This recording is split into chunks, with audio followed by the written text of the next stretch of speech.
Hey everybody, we're back with more Shin Megami Tensei Nocturne. Joining me once again is our good buddy ChanceEm Gaming. Say hello, ChanceEm. Hello. That's pretty much all we need to do. Thank you everybody for watching. Bye bye.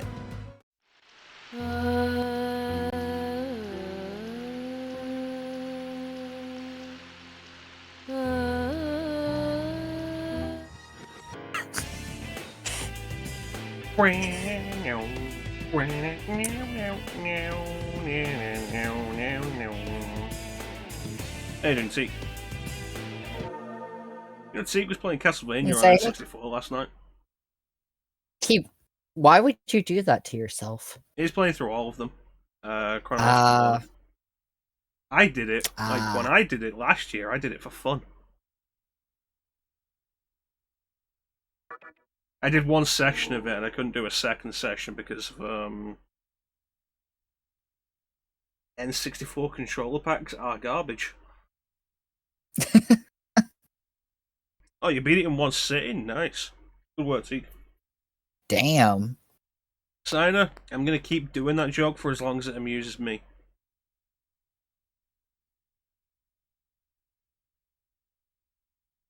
Probably another couple of years, really. One day the joke will just not be there, and then just out of nowhere, you'll just throw it up again. Mm-hmm. Last thing, like, you can't do it all the time. It's like when I was playing Halo with Clem, and I'd kill Clem every now and then. It's like, I can't do it all the time, because then it's just not funny. But if you do it every you now start and expecting it if you start expecting it if you do it too often. Yeah. That's why Halo 2 is a little disappointing, because it wouldn't let me kill him in a single shot. But in Halo Shame. 1, melee to the back is an instant kill. Halo 2, they changed that. Lame. It was. So when we got the tank and I shot him with the tank's main gun, that was hilarious.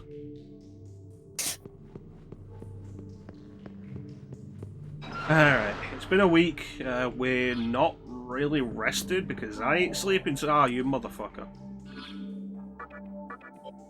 Always great right when you start up and it's like, oh yeah, this item just, yep, we're done. Alright, I don't. Go on. Well, let's see if we can get through this with less frustration. I was gonna say, let's see if we can make it through today's stream with less death.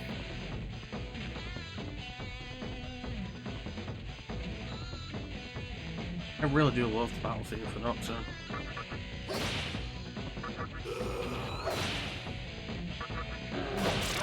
I want you to consider, like, my introduction to Shin Megami Tensei.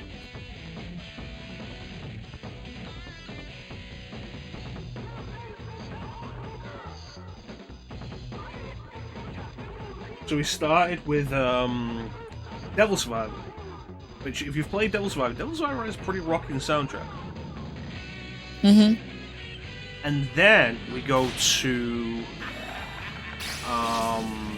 Strange Journey. And Strange Journey's battle theme is very different. Fuck you, it doesn't open from this side. Bullshit.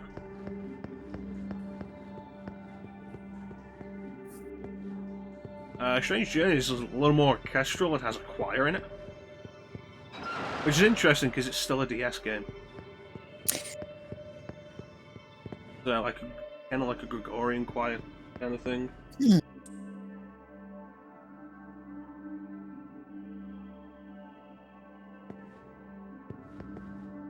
And so, my third SMT game, because I've spoken a lot about how Devil Survivor was my first, and Strange Journey was my second.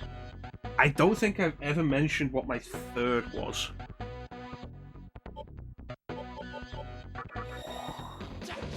So what was your third? This one? No, this was my fourth. Ah, what was your third one then? Digital Devil Saga. Nice. Nice. And of course you know the battle theme for that. Mm-hmm. We all know the battle theme for that. I feel like, you know, there was enough of it during the playthrough that we know the battle theme. Are you sure we know the battle theme? Maybe we need to revisit it again.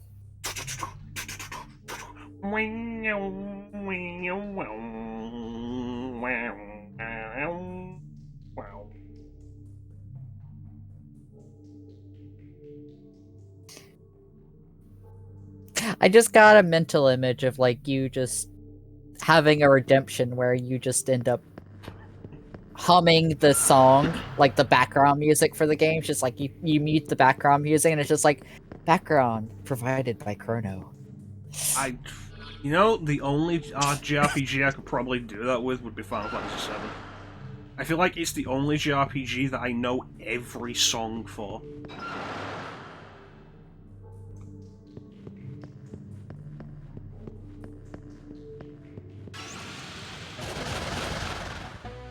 Wow, it's been a while since we had a back attack. Hey.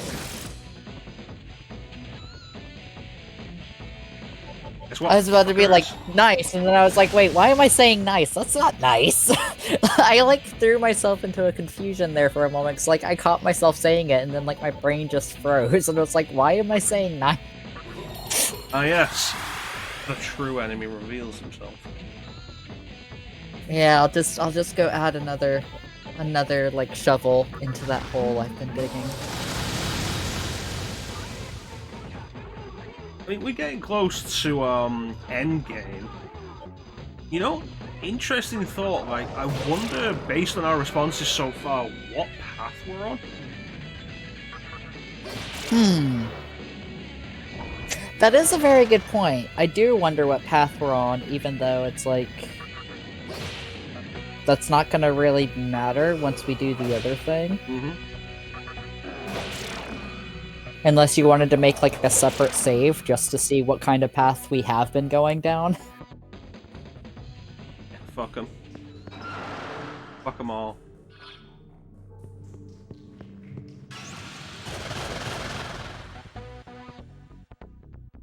I think lower is weak to expel. But you know the problem with expel.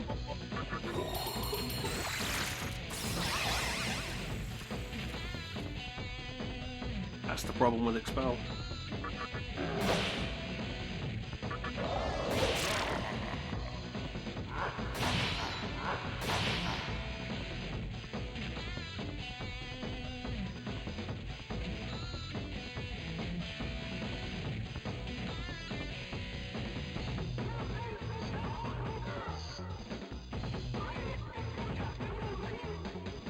Speaking of what path we end up on, I think it's an interesting point with Shin Megami Tensei. Generally, when you consider stuff like this, the choices you make through the game in dialogue don't matter, ultimately.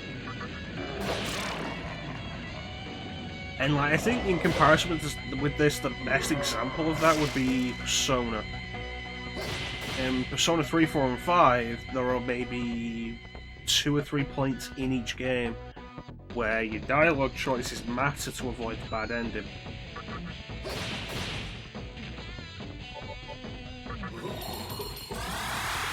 But in your mainline SMT, every dialogue choice matters because it affects your alignment rating. Mm-hmm.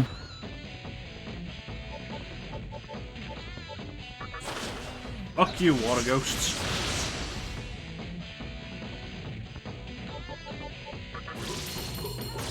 Lightning.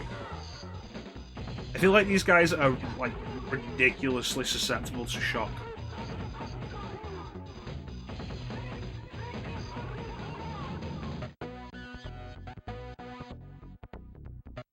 My brain is just kind of trying to process at the moment of the fact of like you have a water ghost.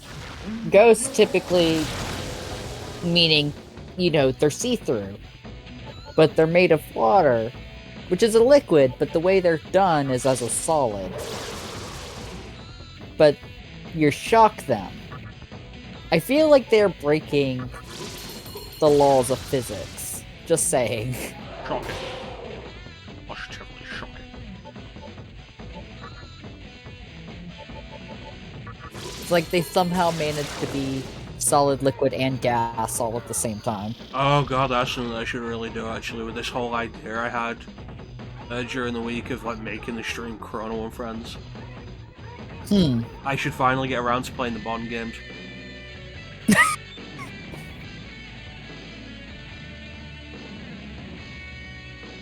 Love me some classic Bond. Not so much recent Bond. I feel like it lost a lot of the fun. Became miserable. Hmm. Which wasn't so bad with like Casino Royale, because Casino Royale is still a really good movie. Quantum of Solace isn't great. Where the fucking go? God damn it. Quantum of Solace isn't great. Skyfall is a really good movie then. And then I think Spectre is just shit. It's like wasting potential. He's like, hey, you finally got the rights back to use Spectre as an organisation, Blofeld as a character, after like 50 years. What do you do with it? Oh, he's James Bond's long-lost foster brother who hates him. What? That's... I feel the whole, like, plot twist of so-and-so's long-lost foster sibling is something that feels so lazy to me unless it's done in either a purposefully hilarious way, which I feel... Spaceballs. That worked. I was gonna say something else, but like right as I was about to say it, I was like, oh, that's technically a spoiler. I don't think Spaceballs is a spoiler. I feel like if you've not watched Spaceballs and you're old enough to watch this stream, and you haven't watched Spaceballs by now, you're probably not interested in watching Spaceballs.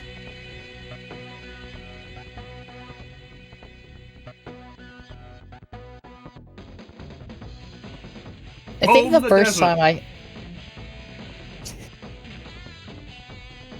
I think the first time I found out about Spaceballs was actually my freshman year in college, because I was in for graphic design, and we had a back room where you could just chill. There were couches, TVs, movies, stuff like that. And I feel it was probably more for faculty, but you know, all of us students were just like, we claim this room as our own now. We claim this room in the name of Mars. But like, that was like one of the only movies that they actually had on the shelves back then. So like, we'd all just be sitting in the morning, either like playing our DS or reading a book or something, and somebody would be putting that movie on, even though there would only be like 30 minutes before like classes would start. Oh, that's why you go to ludicrous speed. Did you find anything? We ain't found shit! It's classic Mel Brooks. Like the peak of Mel Brooks classic. It's not his best movie. I think Young Frankenstein is always going to be his best, but it's damn good. Nice. And I do more damage without a crit because I'm just that punchy. Amazing. Yeah, punchy boy. Yeah. That's what you get with 33.6 strength. I was gonna say, the max for that, I'm trying to remember, does it max out at 40 technically on the bar that it shows? It looks like Or it. is it 50? No, I think it's gotta be 40. Alright. Because like on my side where you're sharing the screen, it like kind of like melds together, so I couldn't really tell. Yeah, there's Magatama here that gives us puts us up to 39, is 1 point after that. We are almost at max punchy. Max punchy. Max punch. Max punch.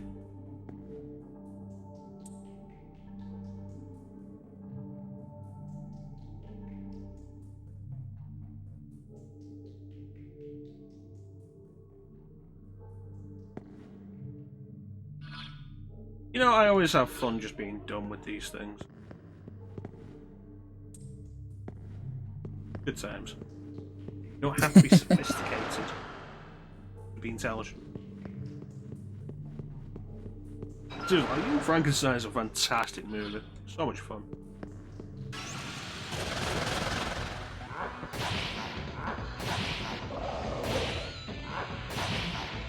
Marty Feldman is just like such a character.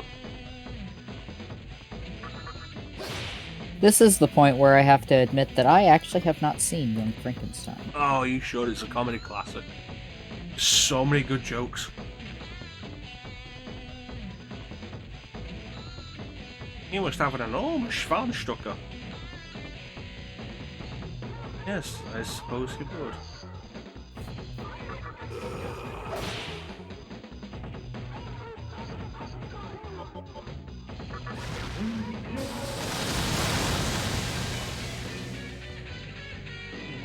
And Gene Hackman's wild, like, randomly in it for like 10. Even 10 minutes, like 5 minutes. He's in it for one scene.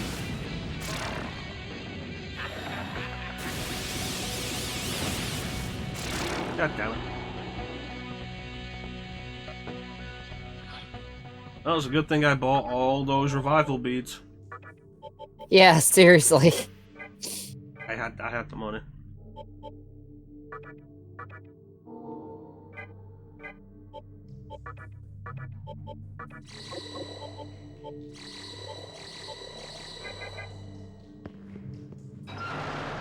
Yeah, Bond movies. Bond. Good stuff. And the old ones were fun.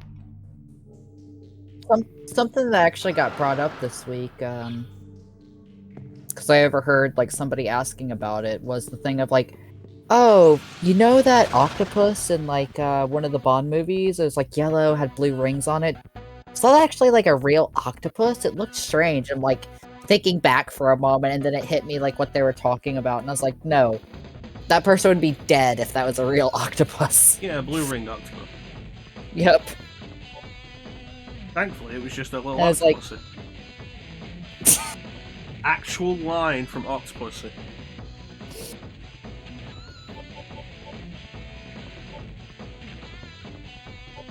Which is not the worst Roger Moore Bond film. It's weirdly inconsistent in tone is his biggest problem.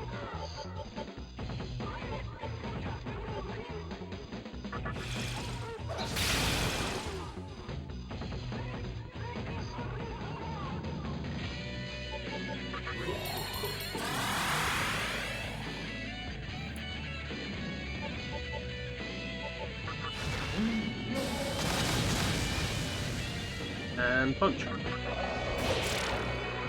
Why do I have Raj Naga in the party? I don't know. I feel like Raj Naga's done learning stuff. It would make sense if he's done learning stuff. Was there something last week that we did that we needed him in the party? Or it was like better for him to be in the party? Mother Harlot, maybe? Maybe. Yeah, no, Raj Naga's done. It's like, sorry pal, but you've outlived your usefulness. Go away. It's time for you to die.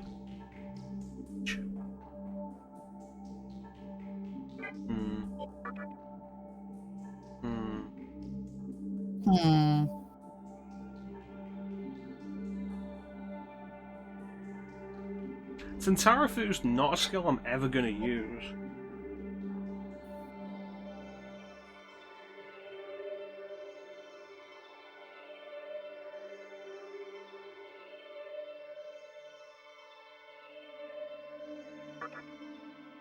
Tentarafu's a skill that I'm never gonna use. Because it's that skill is placing confusion, right? Yes. I feel like too many enemies are immune to it to really make use out of it. It's kind of like how we're at a point now where debuffs aren't all that useful because every boss will want to use them on and has to Kunda. Yeah. Like, that's what I was just thinking about, is like, there's certain skills that, you know, enemies can use against us, but like if we tried to use against them, it's like, wow, that does absolutely nothing. Thank you for letting me waste my turn. My pleasure.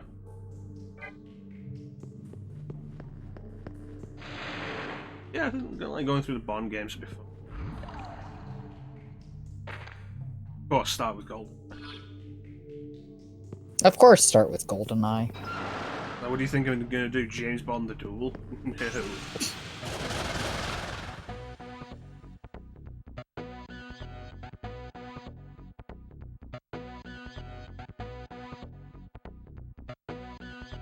I feel like I should have figured out what these guys are weak to by now. I mean, we can say punching in the face, but like, it's really not. Hey, welcome to the stream, Lunar owns Twitch. Thanks for the follow.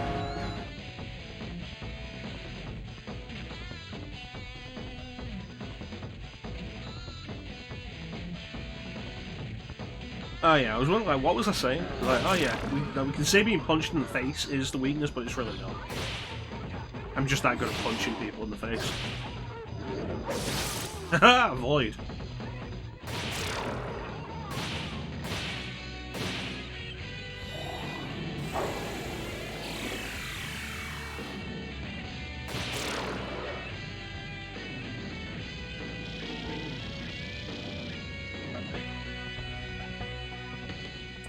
Ah, look at those stats rise.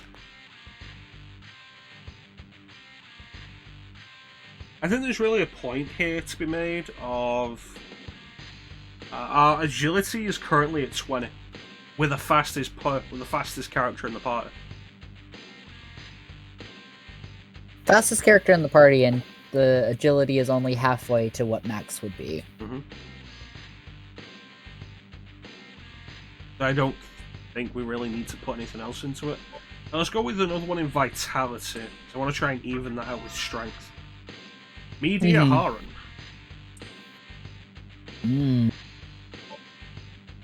That's nice. Yeah, with the magic stat being low, when we go for healing, Haran or Media Haran isn't a bad idea because it's always a full. Not based on your stats. The only reason why normally when I play I will have Diaharan and Mediaharan is the fact of like Mediaharan costs more MP to actually do, and sometimes that could get you in a really bad situation. But if you have the MP, then keeping Mediaharan instead of Diaharan, because you only have so many slots, and it kind of sucks having two healing spells taking up those slots. If you have the MP, it's like definitely better to do Mediaharan over Diaharan. But seeing you get rid of Diaharan right there just made me think of that. I was like, oh. Don't worry, I am. But we have Kaisuju.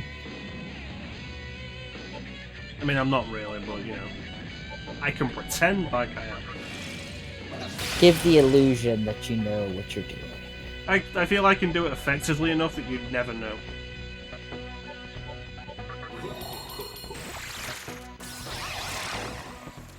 It's really one of my greatest assets with stuff like this. I am actually really good at thinking on my feet.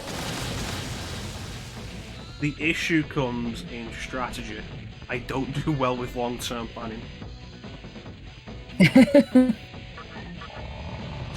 I was gonna say, until you said that last part, I was like, is this one of the benefits of being, you know, a robot? That's the faster reaction times and the solar-powered arm cannon. Damn. Solar power is always there. Making some compelling arguments to possibly become a robot myself. I mean, no one will have to fight. It's your choice. I mean, we're already in the apocalypse. Yeah. You're already fighting everyone. No, it actually brings up a point, like, do you think we should do an SMT5 launch stream? Ooh, that would be fun. Of course, the issue with that is I assume both of us are going to want to go into it as blind as possible, but also want to play it ourselves. Yeah. Like, you wouldn't want to that is the experience it problem. the first time on the stream, would you? You want to play it. Yeah, I want to be able to play it. Which is why I'm going to go to your house and I'm going to tie you up.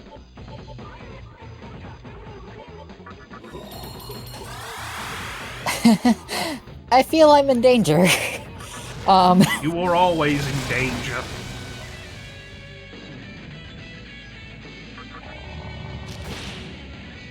No one's safe.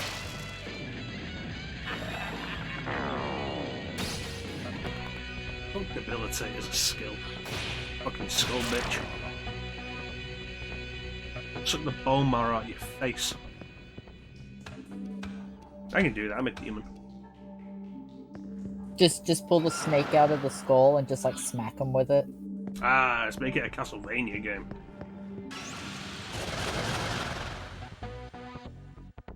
I really want to make Dark Souls a Castlevania thing, but like the whips are worthless in there. That's lame. It really is. Which is why with Bloodborne, I went with the threaded cane, because it's like it's a cane weapon, but its alternate form is basically a razor whip.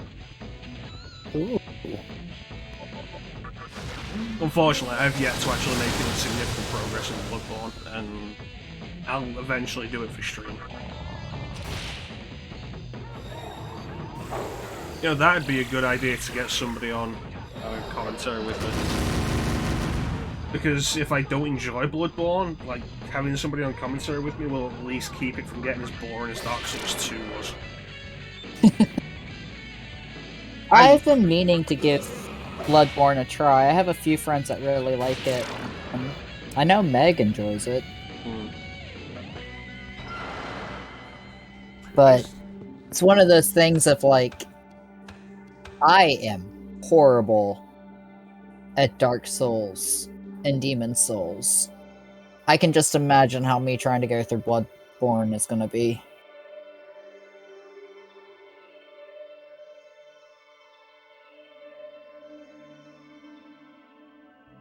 One of the biggest problems I've had with actually doing Bloodborne has been I'm too ingrained with Dark Souls.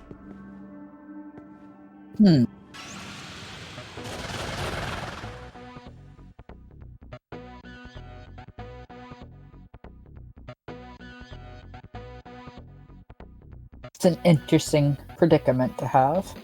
Visually, the interface is very similar.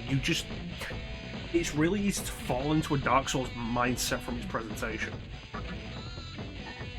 Kind of awkward, because its entire design is very different. Like, you don't have a shield, it's a lot faster paced, you're really encouraged to be very aggressive, which is not what you want to do in Dark Souls. Yeah, Dark Souls I know is more like you need to be defensive when you play. Because I remember going into the original Dark Souls and being like, yeah, I'm gonna be all fast and I'm dead.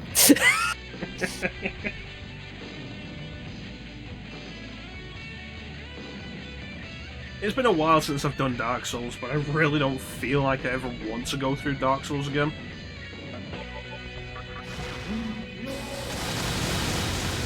It's a solid game, and it's got a really good opening. And like first half, but then you get the Lord Vessel, and the rest of it's just a chore. And I just don't enjoy it.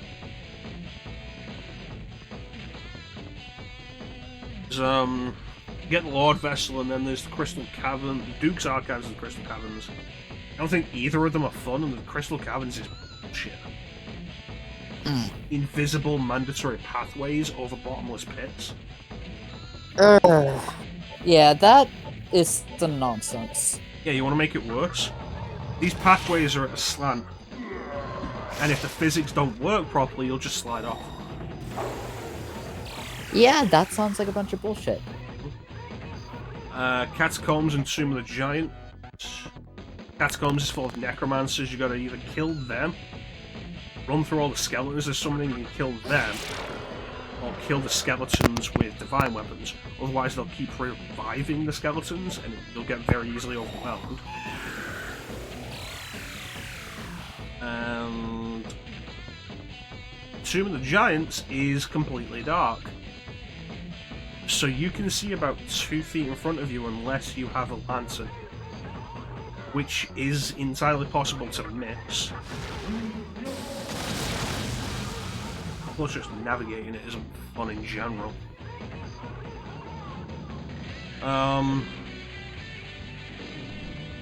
Lost Islip is full of lava. And if you don't take the secret pathway, you get to fight a boss that is complete bullshit. Oh, these go around in a circle, aren't they? The Centipede Demon, which you fight around lava. And when you kill it, you get a ring from it that allows you to take less damage in lava. And you have to run through a lot of lava in Lost Islip.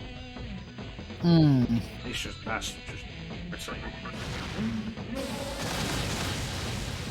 And then the Bed of Chaos is just a bullshit boss. Like, it's so bullshit that your progress is saved if you die during it. Oh my god. Yeah, that's gonna be a no thank you for me. And then there is New Londo Ruins leading into the Abyss, which is the least frustrating of them. It has ghosts that you can only damage if you are cursed. And then you drain the water, and there are dark wraiths there which can drain your humanity if they hit you with a specific attack.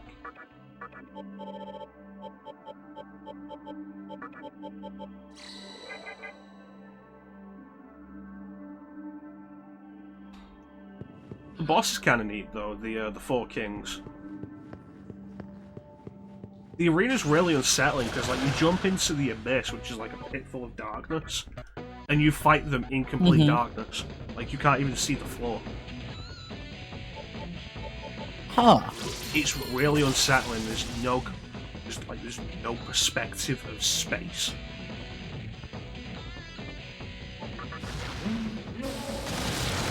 So I think that's kind of a cool thing, and the boss fight itself isn't particularly frustrating.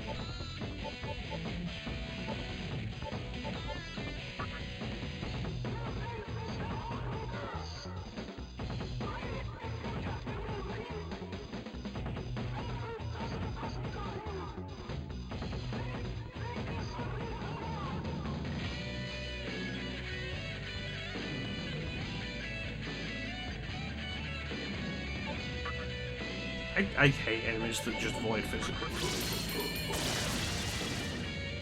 Is it because you've become Punchy Boy? No, it's because physical is just your basic attack. And if you can't use it, then that makes things more awkward.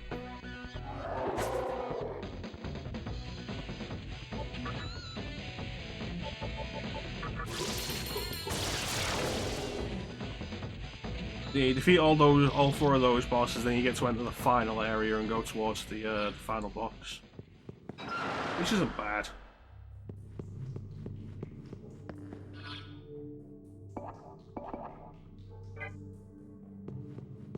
Like, Dark Souls' second half just drags.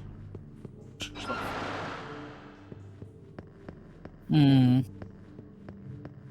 You know what game I'm like... Go ahead. No, go ahead. I was gonna say, you know what game I'm like suddenly thinking of because we're bringing up Dark Souls and of course From Software and all that? The Adventures of Cookie and Cream.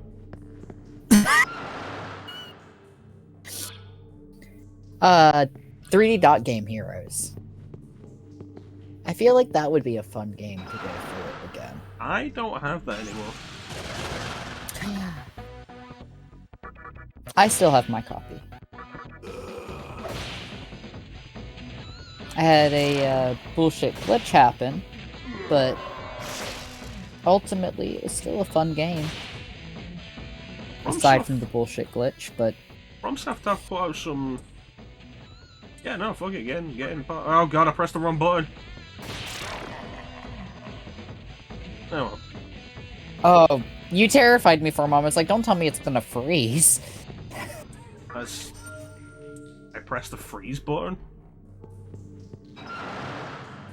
Well, I mean, there've been issues lately that I've been seeing with like certain games that my brain is just immediately like, oh god, don't tell me you hit a wrong button and now it's gonna cause the game to freeze.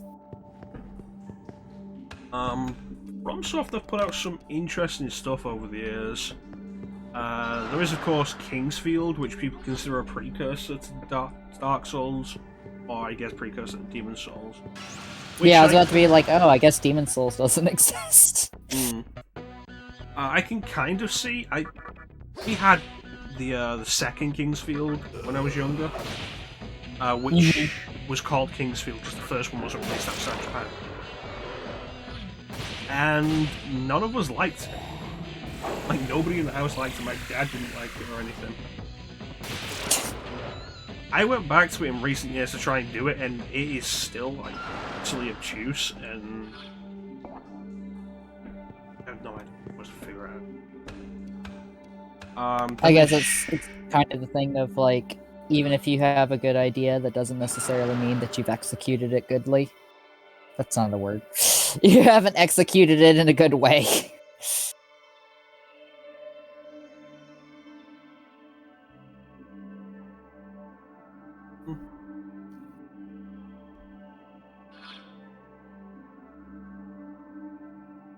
Okay. This goes.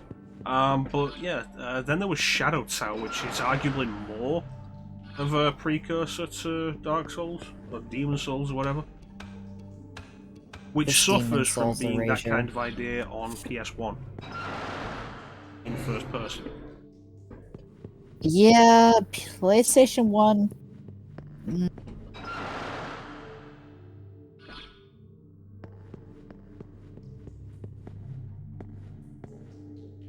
Ooh, safe. I feel PlayStation 1 was still that era of like, if you were gonna do first person, it needed to be more 2D still. You know, PlayStation Doom's actually really cool. PlayStation 1 version of Doom.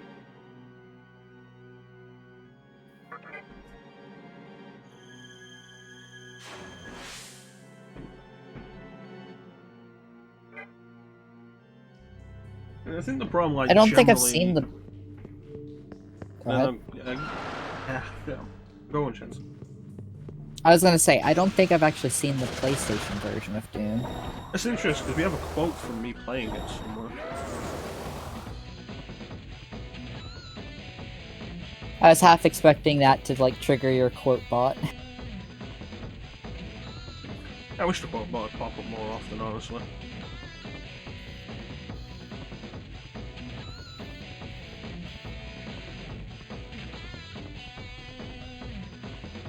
Ah, bastard tall weeds.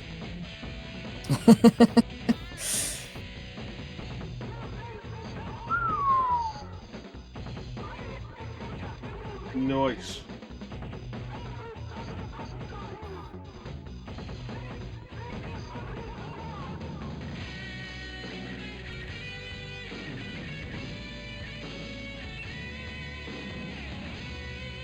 Oh, here it is. Quote 43.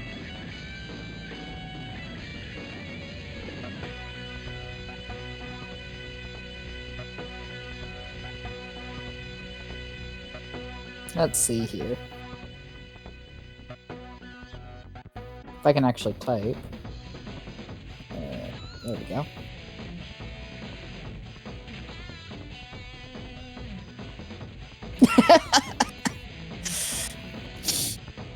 Yeah, because chain gunners were introduced in Doom 2. But PlayStation Doom is kind of a compilation of Doom and Doom 2. And it remixes a bunch of the enemies, and it's actually really cool to go through, especially if you've got a bunch of experience with Doom and Doom 2. Because it's like a really cool remix. Plus, it has a completely new soundtrack done by Aubrey Hodges, which has a very different tone. Really cool.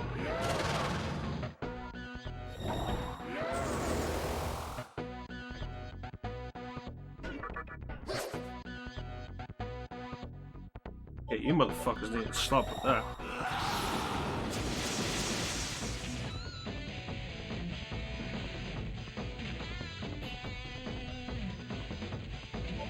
And and burn them. Haha!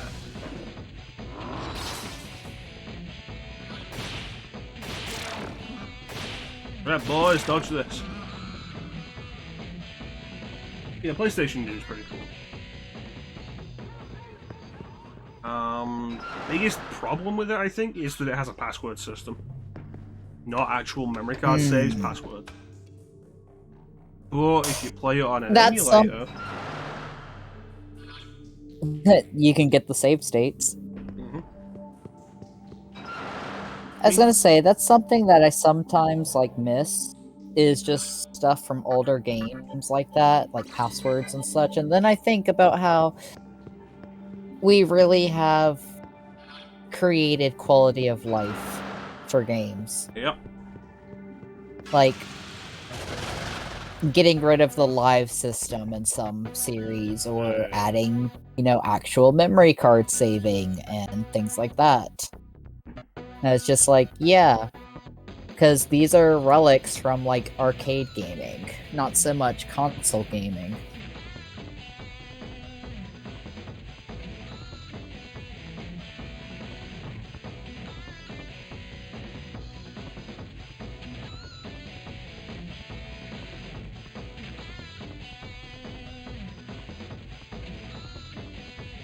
I feel like console gaming took a while to become its own thing.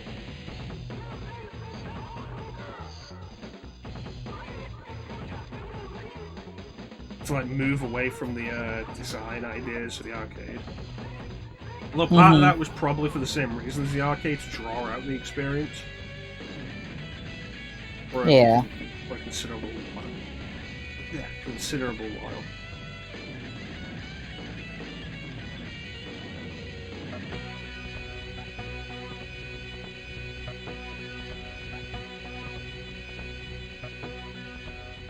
Well, that is something I've been kind of thinking about lately, about how much fun it would be to actually go to an arcade. Because, like, there's some games, and I feel this is a lot more prevalent in Japan, but there's some games that, like, you really can only experience in an arcade setting, because it's not something that can really translate over to over to console that well, because some arcade systems are, like, the house for the game itself is designed very specifically for that game. Things that come to mind are Castlevania the arcade. I believe it's Sonic's. Two things that come to mind for me, I think it's called Sonic Spinball, where it had like the roll ball that you had to use. I know exactly what you're talking about. Sonic Spinball is the pinball game that was on Mega Drive. No, there was a specific Sonic arcade game. I know that what it had is, to use you're the gonna roll love ball. the name of it. Sega What? Sonic the Hedgehog. Yes, that's what it was. I remember years ago really wanting to be able to play that game. And there was a point in time that they were thinking about making an edition for the GameCube, but nobody would be willing to, purchase an additional peripheral that's just the roll ball. Yeah. You've been sitting here staring at this chest for a while. Like, do I want to open it? Okay, Like, I was one like, Kagetsuchi? It's like, you know what? I don't care. I was being like, is this gonna be like some like secret like fight or something that I wasn't aware of?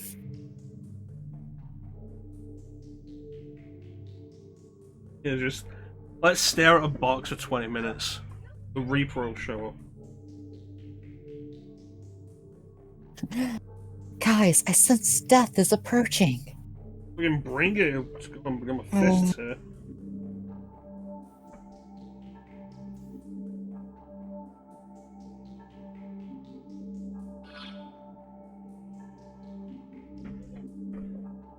What's beyond that door? Wait, no, this door opens from this side. I can check.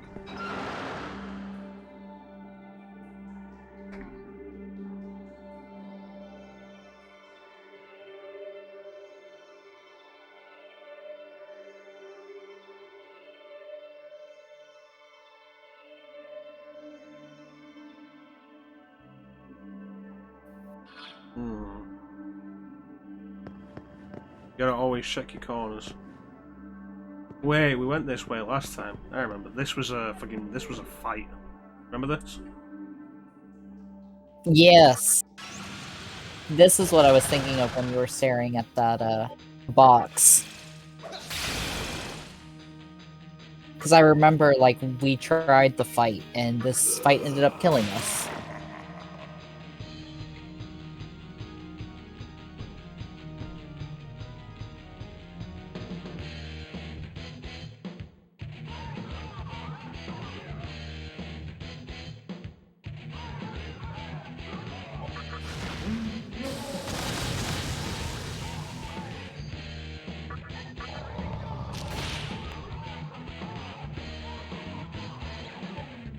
Let's not take the risk here. Let's follow with prayer.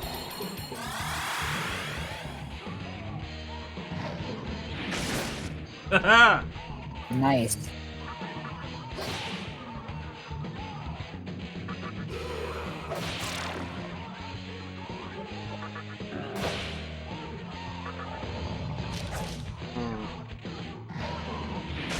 Haha! Aha again.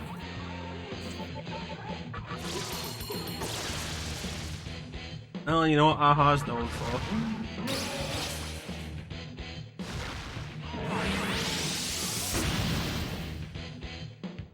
Oh yeah. What's it good for? What's that? I said, what's it good for? Not war. Aha.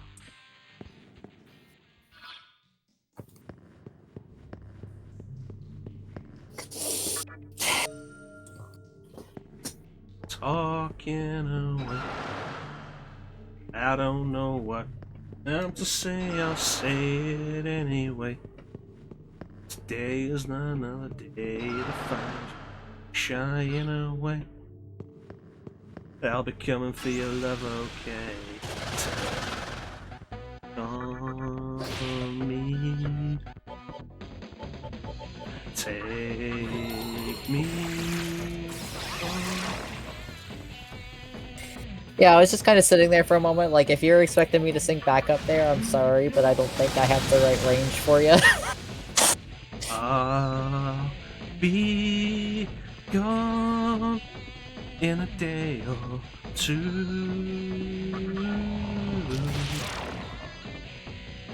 You see, that's why I go with the acoustic version, the unplugged version, which is like a lot lower key.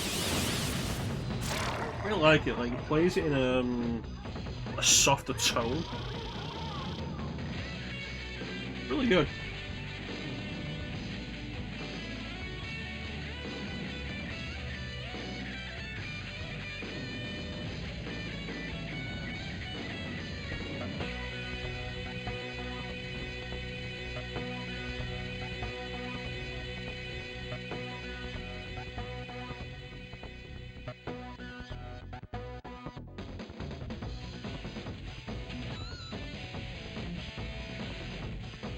Nothing else to say there, Johnson?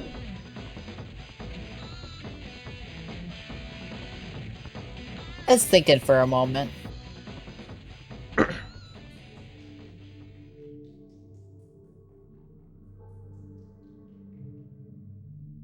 There's been a few things this week that have actually caught my attention gaming wise.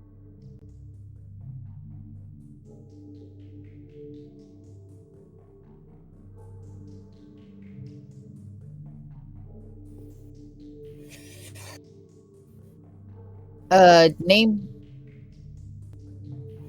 Oh. Name. Oh. Okay. I get that. There we go. How dare you mute yourself? Oh, it's the Shame. thing. I don't know if it is. I know, I'm just messing with you. So, gaming. Gaming things. Namely, have you seen stuff about Sonic Colors Ultimate? I have heard it is incredibly glitchy, which really, when I heard that, made me think.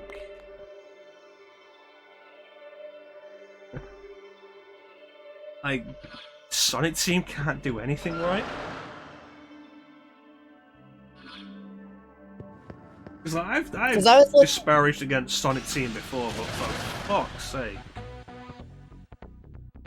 So I was looking more into it before we started stream today, because Sonic Colors is like the last Sonic game I played that I actually enjoyed.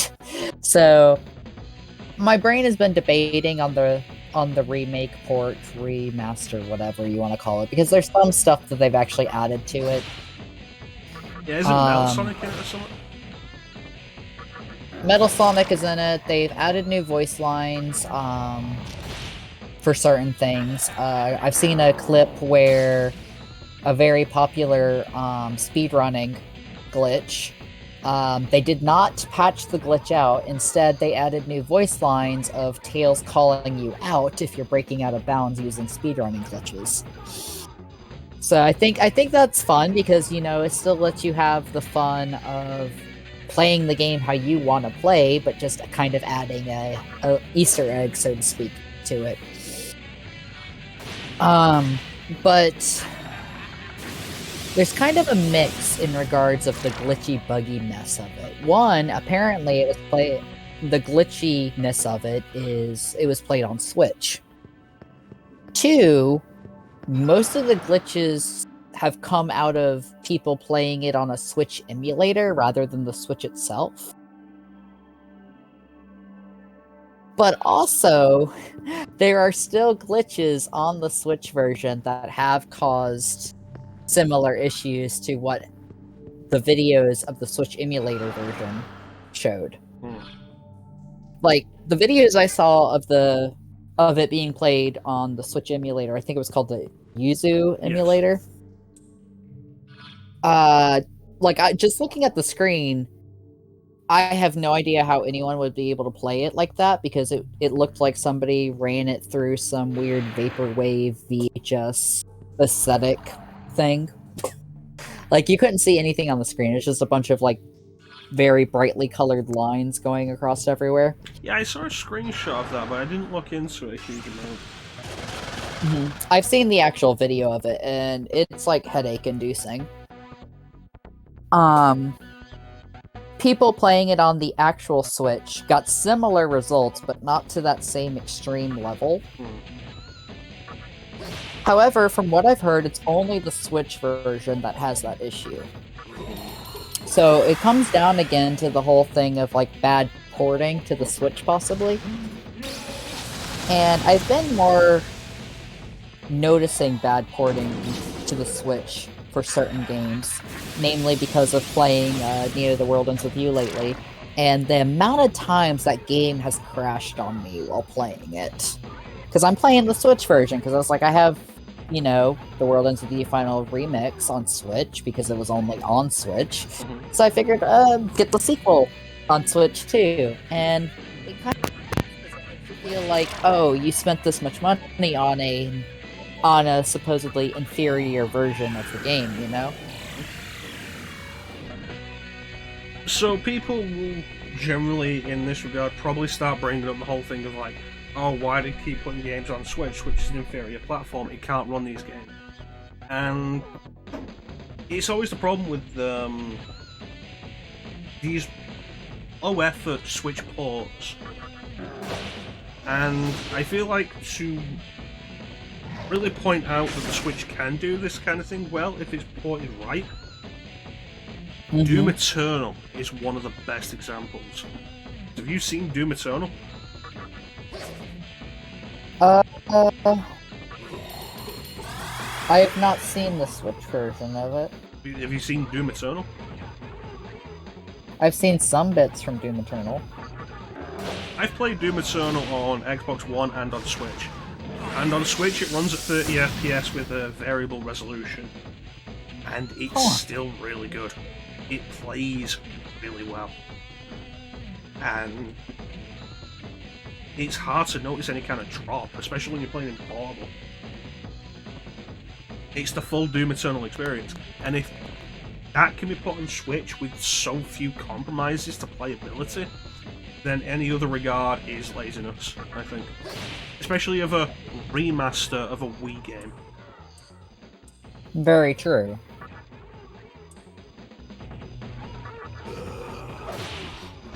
But a part of bringing this up is because I know I mentioned it to you before we started stream today, but I almost got Nocturne HD this week. And I keep going back and forth between, should I get it on Switch or should I get it on PS4? And it's kind of the thing of, like, I have this hesitation towards actually getting games on Switch if they're available on another system now. You know, I don't really have that. In a bunch of cases, unless the Switch version is notably inferior, I prefer it on Switch. Because it's more my pick-up and play console than anything. Well, I mean, that's completely understandable. But sometimes with my Switch, it's like, I play my Switch mostly docked, but occasionally I'll, like, take it undocked and actually play it as I fall asleep. But it is the thing of, like, I get kind of concerned about what if I forget to save for a while and it just decides to crash on me? Because that happened to me a number of times in Neo: The World Ends With You. And it's really irritating, but I'm glad to at least know about, like, at least autosave saved my ass a few times in those situations. But it's still kind of this thing of, like, I shouldn't have to be afraid of the system crashing, you know? Is it actually a problem with your Switch, or is it a problem with the Neo: World Ends With You? It's, I know I just said Switch, but it's more so the game. Yeah. Because at that point, because it's like, the game that crashes. Yeah, the game is a problem rather than the Switch. And it shouldn't be something you have to deal with in that regard. If you get what I'm saying. Yeah. But it's the thing of, like, it makes me wonder, like, how many games are just poorly ported, you know? I heard the Witcher 3 port was pretty good, but I've never looked into it myself. So, like, if The Witcher 3 was ported well to the system, then there's no excuse for a lot of this other. That is also a very, very valid point. That's also another game I need to pick up at some point. I would consider it on Switch, but I've got it on PS4 with credit.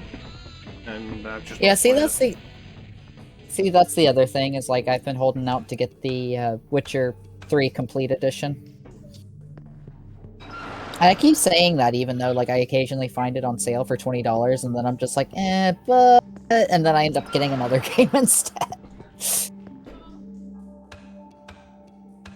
Yeah, I think, like, we go with this guard. The Witcher 3's been out for a while. I picked it up a few years back with its DLC, really cheap. It is nowhere near that cheap on Switch, and that's one of your problems with games on Switch. Price, especially in comparison with other stuff. Like, I would totally get Doom and Doom Eternal on Switch if they weren't both, like, £50. I got Doom 2016 on PS4 for, like, £10 years ago. Physically. Damn. Doom Eternal's just on Game Pass. That's how I played it.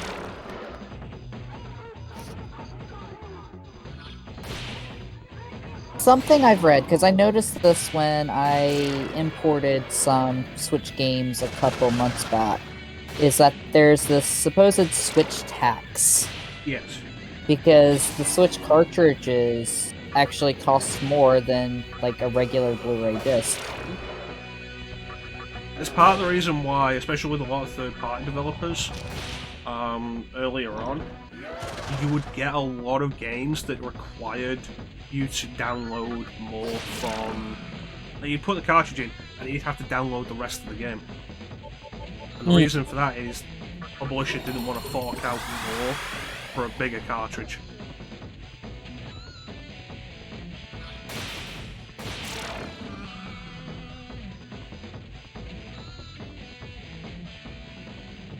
That brings us back to the days of the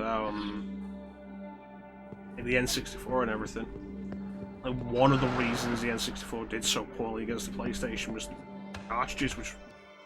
Oops.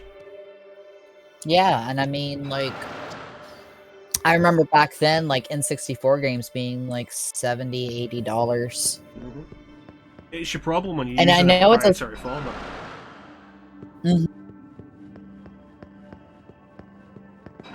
And I know it's the thing of, like, for the longest time, Nintendo was kind of this mindset of they wanted people to be able to play their older systems and go back as if, like, they viewed their games as if they were just toys, and they wanted people to be able to go back, play their older games as if they were opening a toy box, you know? And so it came about this thing of like, oh yes, we must have like a unique way to all of our games. We must keep them like cartridge because they're more toy looking. Was a rumor I heard at one point. From what But I'm then, aware, like, cartridges was mostly for the N64 was mostly faster loading times, and you couldn't really pirate a cartridge. Not at the time. exactly, that was going to be my next step, or my next comment was about piracy.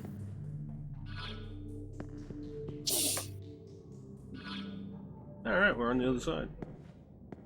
Oh. Break on through to the other side.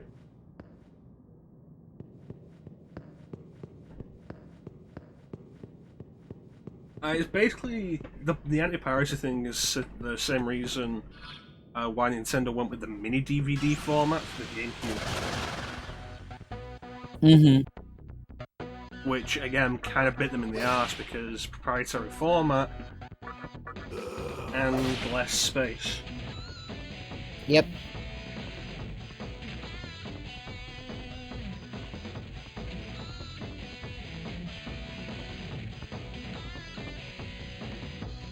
And don't get me wrong, I love the game. Why did I just feel like Palpatine The saying GameCube I got love a lot democracy?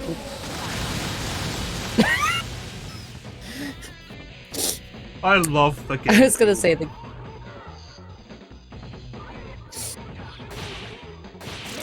GameCube got a lot of hate, but it did have some good stuff on it. I think genuinely the GameCube had the last really good launch lineup. Mab? Oh, hello, Matt. Oh, the Diet Building. Hikawa. Hey, you want to repeat that, ChanceEm? You cut out a bit. Oh. I said, oh yeah, that's what we were doing. You still cut out a bunch there, but we could at least understand you.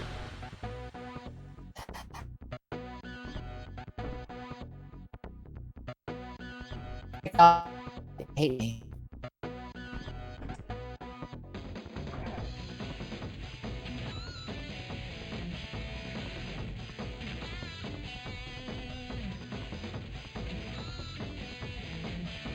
You want to try again? I said technology hates me. There we go. Oh, I should probably use meditation with that soldier.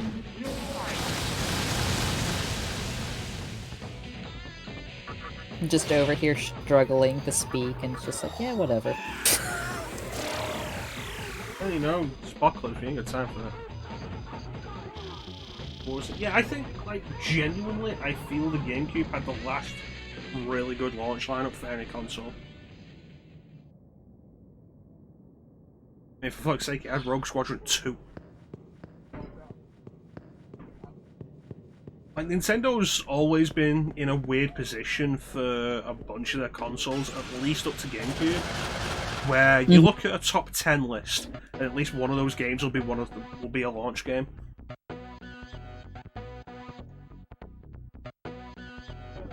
Okay. Hello, Loki. I see you finally decided to get out of the bar. Fucking die! Well, yeah. Oh, at least you got one of them. Yeah. But, if you remember, Loki is often ice type. Alright, didn't work. It's fine. I'll just punch him.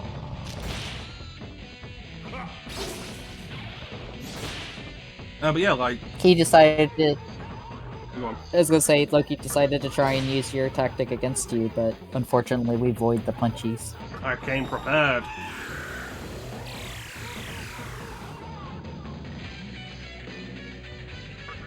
See, yeah, Loki's all about trying to copy your style, except he gave himself a cape on top of it. He's like, I see you are shirtless. I too am shirtless, but I have a cape. It's like, yeah, the cape doesn't help. He's still gonna beat you.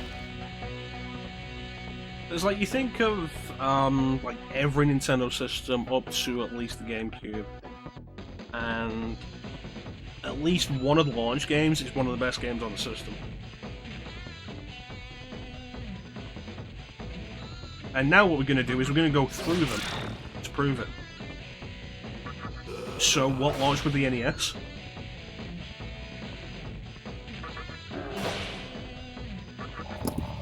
I actually would have to look that up, because you see, I wasn't born until, like, right before the SNES came out. I was born in 92. And the Link to the came out. Mm-hmm. I think I did remark on that, like, maybe the last time I streamed it. I don't know. But Super Mario Brothers. Super Mario Brothers was the launch for NES. Mm-hmm. One of the best games on the system, arguably. Mm-hmm. I mean, if you have to choose between that and 3, you're gonna choose 3. But, why am I not using Heatwave? A good question.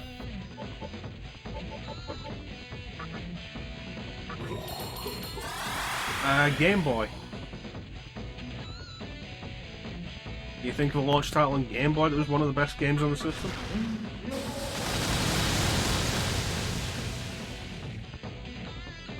You need a clue? I would like a clue.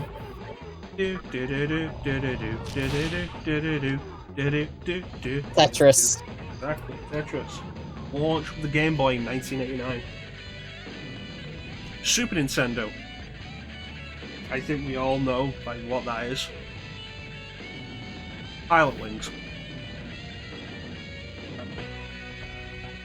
That was a joke, of course not for Pilot Wings. Pilot Wings is a tech demo for Mode 7.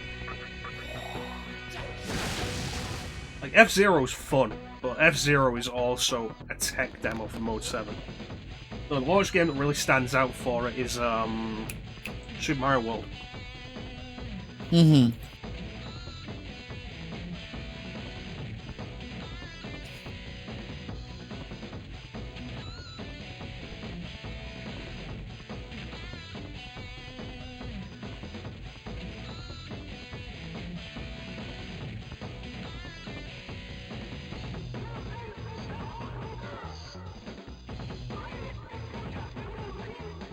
And of course, N64.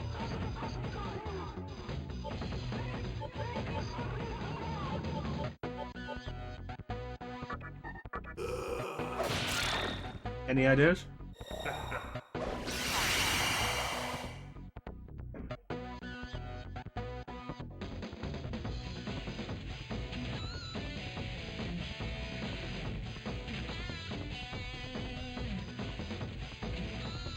See, with these, Was it Super Mario 64? Yes. With these, you don't need to know everything that came out at launch. You just need to know the one specific title. This is like, N64 was when I started actually paying attention to video games, and basically my brain at that time was just Zelda, Zelda, Zelda, Zelda, Zelda, Zelda. Well, of course, Zelda didn't come out until '98. Yeah, of course. That's why I had to think for a second. I'm like, wait.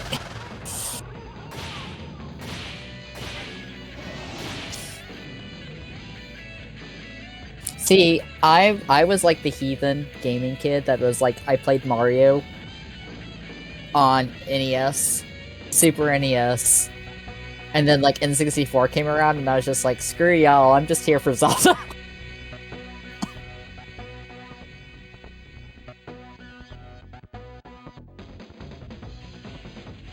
Now you actually have me like looking at lists and being like, what other games were like the release titles for these systems?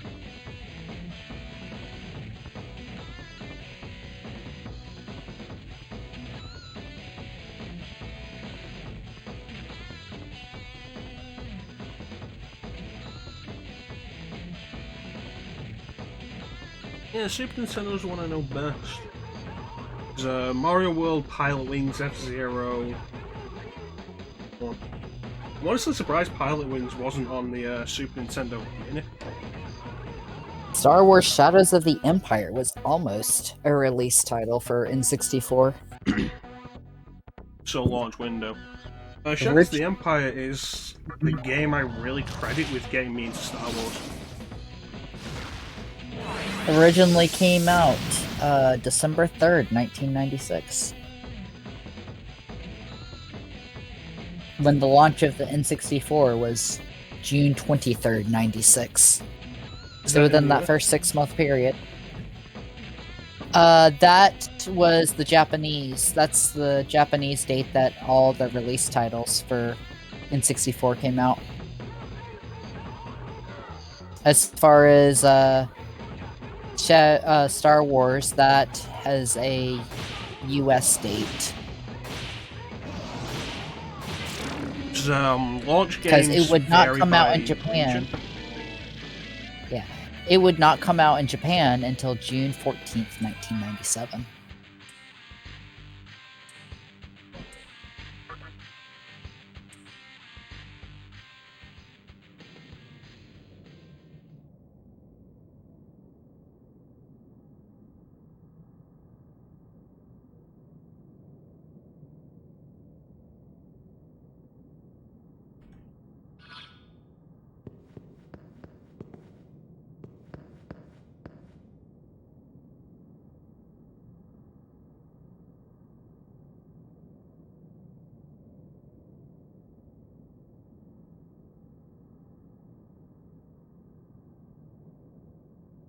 Okay, let's see, what was GameCube's release games?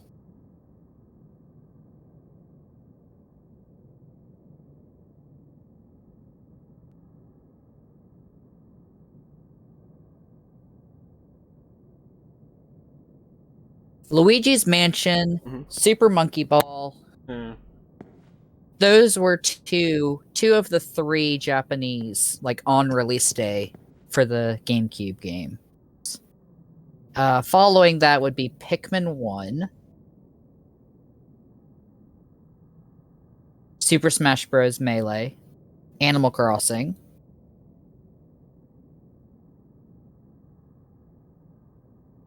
Sonic Adventure 2 Battle.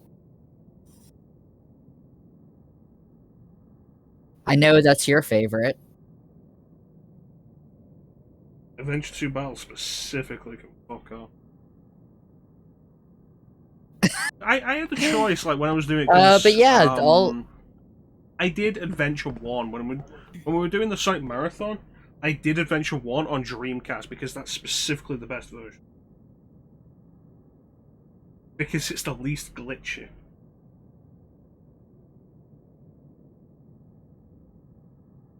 Like, every time Sonic Adventure has been ported or remastered or whatever, it has gotten glitchier. Sonic Adventure 2, I specifically did on GameCube for one reason, and that is because when you are doing the Emerald hunting stages, an exclamation mark pops up above your head if you're above them in a dig spot. That didn't happen on the Dreamcast version. Dreamcast was like, yeah, good luck.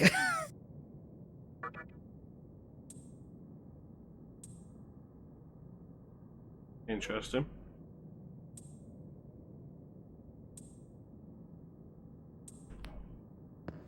Let's go climbing, I guess. Yeah, like, the Emerald hunting, Sonic Adventure 1 gets a lot of shit, but I think a lot of its different gameplay styles work.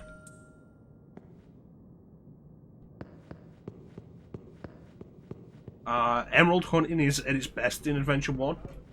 They made it worse in Adventure 2, and that's part of the reason why I really hate it. I feel like everything except maybe Sonic's gameplay got worse. Tails and Eggman is basically Gamma, but worse.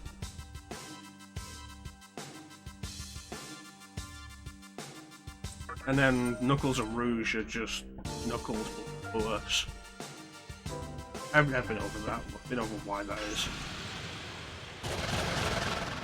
Um,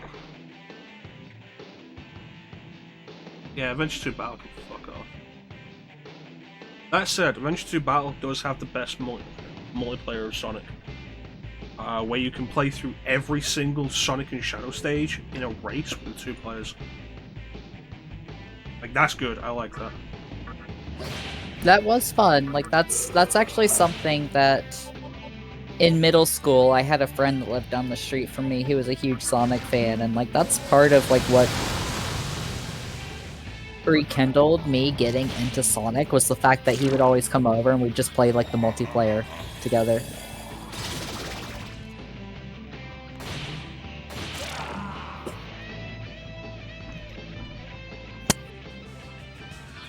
Oh yeah, E3 leveled up. And finished. So Sati, I guess.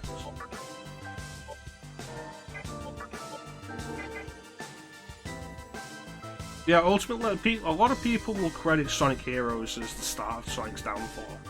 And then some people credit Adventure, because like Adventure started to think of multiple gameplay styles and maybe an over-focus on characters that aren't Sonic. I would argue the beginning of the downfall was Adventure 2. I was gonna say also people just make it easy and say, oh, it's once the series hit 3D, that's when it hit the downfall. Mm.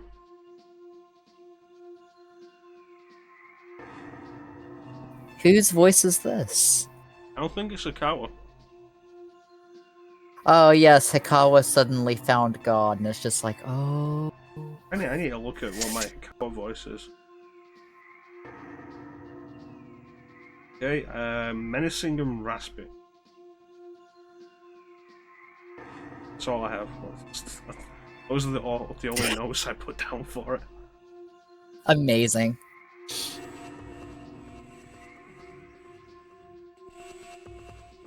Do you want to say this one, ChanceEm? I imagine this isn't going to be a huge role. Yeah, sure. I can take this one. I'm just trying to think of like which direction to go with this one. Throw yourself out there if you want, like way out there. Have fun with it. I'm like suddenly looking around being like, do I have any like drink or water or whatever around me? You can have fun with it without like killing yourself.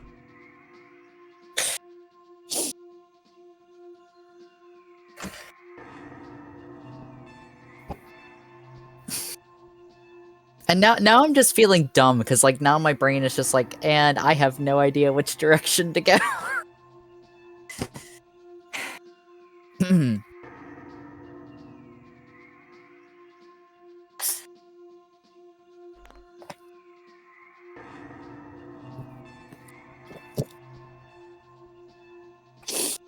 Where's the SpongeBob narrator when you need him? A few moments later. I was thinking 2 hours later. Oh, lost one.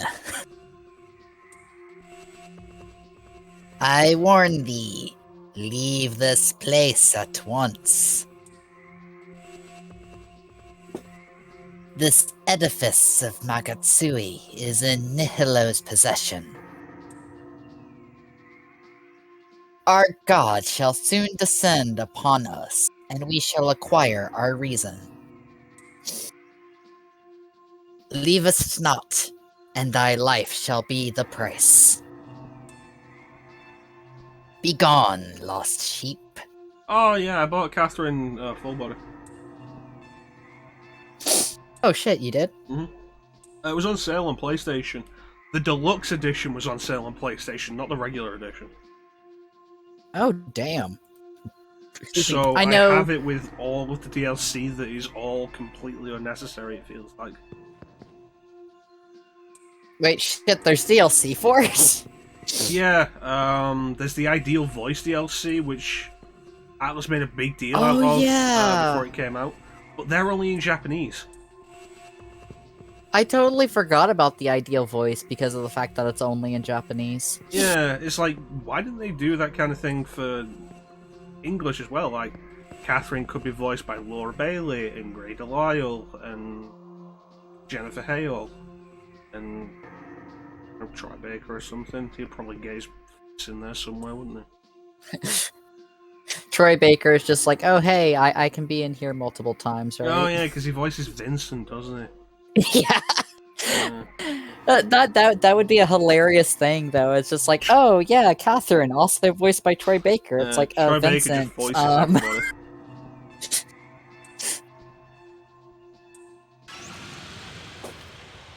But Oh hey, sir.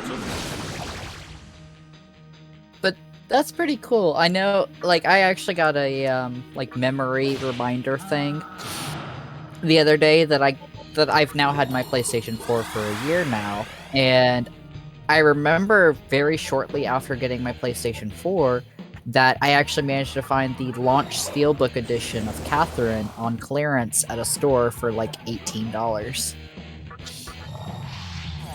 And this is, of course, Catherine full body, but it's the thing of, like, I played through it once, and then, like, I haven't touched it since. And I feel dumb because I didn't even get the new path ending because I messed up a single question.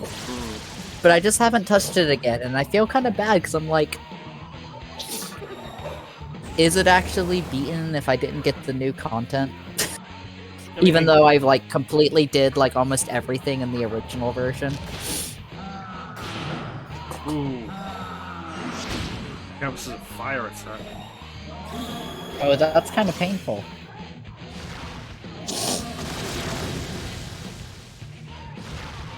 Yep, goodbye.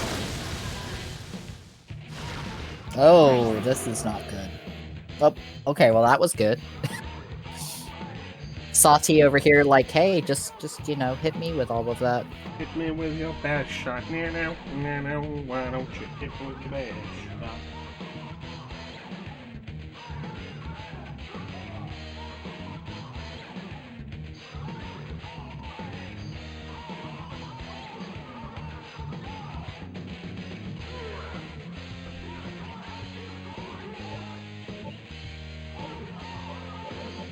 So now we have the issue of like what's let's get Bikini out and health to jump in. Throw down another Rakukaja.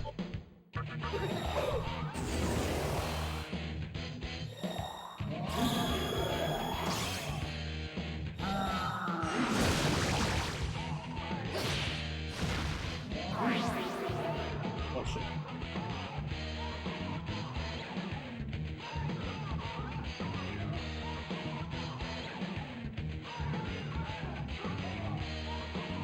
Alright, revival bleed. Well, that shows you. I feel like we're gonna have to stop relying on him soon because he keeps going down to he's not his stats aren't leveling as quick as we could really do with them. Yeah. It's unfortunate because like he's been our MVP for so long. If we can carry over prayer and meditation, like those two specifically, carry those over, like we can replace it. Yeah. But if we can't, then it's like, oh.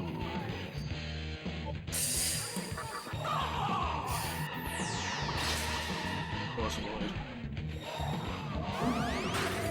I didn't debuff you. Womp womp.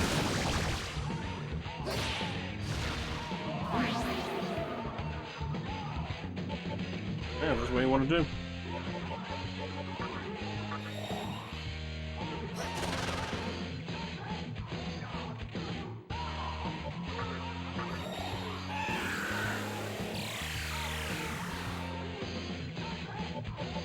Ah, I forgot. Be calm is a thing that. Mm-hmm.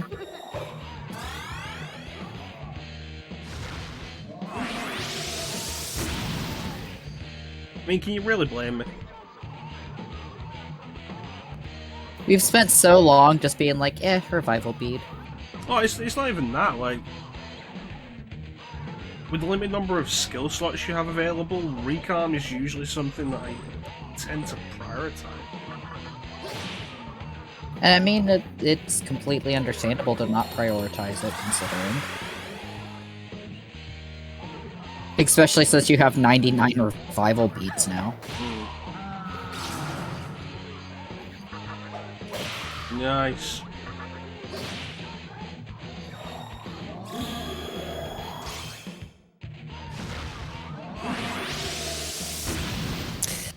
Do gotta say, having Sati in the party was a very good decision. I do. I stumbled dick first into good ideas.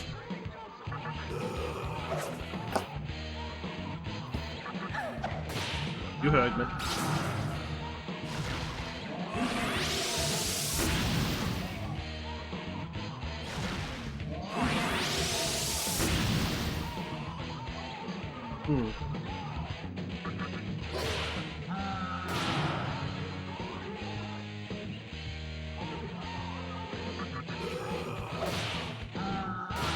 You know what I should do is just give myself a chakra drop, because I have Glacial Blast. And chances are he's weak to ice. Yeah, I hope he's weak to. I would hope he is weak to ice. Which makes me think about the fun games that actually separate, you know, your water attacks versus your ice attacks. Just to give you an extra fuck you. You know, let's just praise Final Fantasy X for a minute for being open with its element system. Like, hell, not even just open, like, Final Fantasy X just comes along and is all like...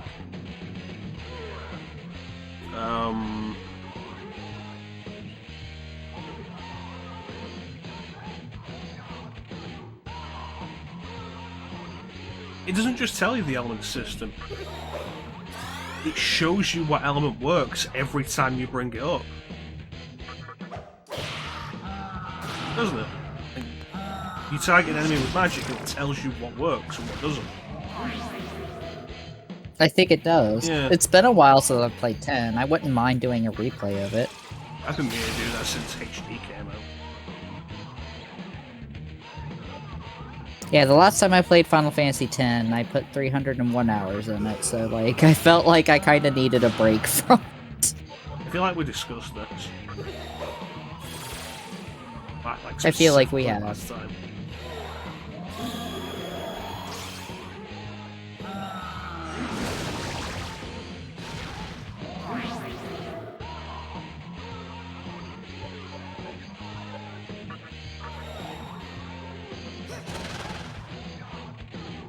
And then...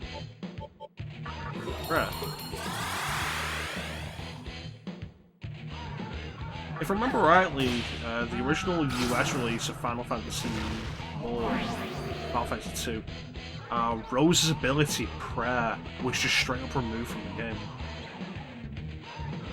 Shit.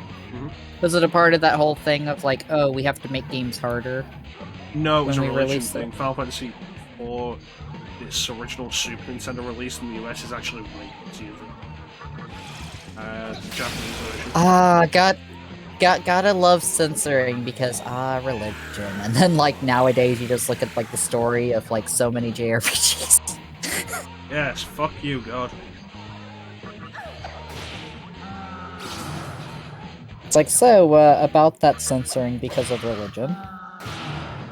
Censor this! Giant penis, dude.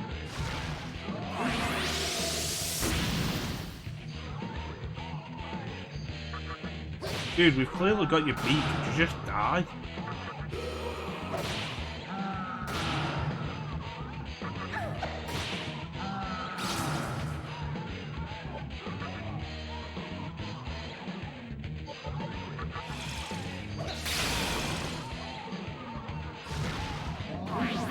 Ragnarok. Ragnarok.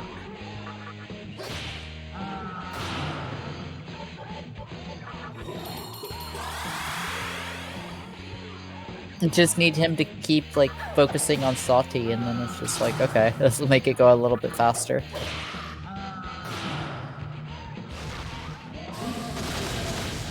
I feel like we've got this fight pretty much down. It's making me think of, like, what my problem was with the Mario and Luigi games, primarily.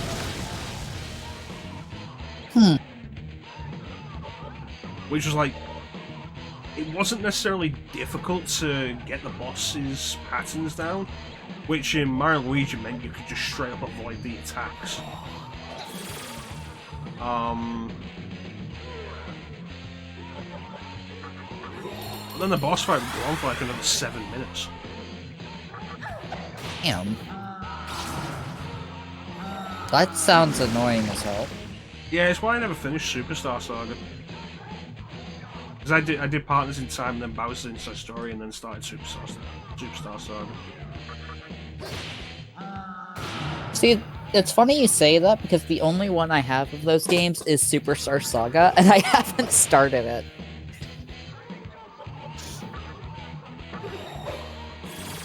It's kind of an awkward thing. I felt like I'd been playing it for hours, and I got to a save point and saved it, and it was like, no, I've been playing it for like 3 hours. 3 hours into the game. I was like, shit, I thought it was at least like 7. That's when I was just like, I just Yeah, that's kind of awkward.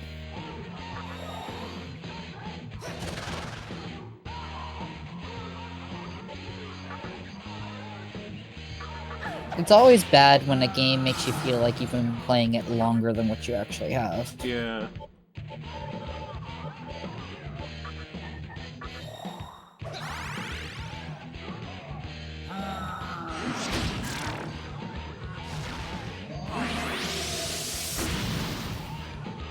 Normally, you kind of want, like, the opposite of that. Yeah. Not notice how much time has passed. Yeah, which is kind of my issue with playing games, like, on Switch and PlayStation 4 lately, and getting messages from friends of, like, hey, I see you've put this much time into it, and you're just like, oh, I don't want other people to actually see how much time I play video games. Yeah, I don't want to know when people go on my Switch account and see how many games it says played for a little while.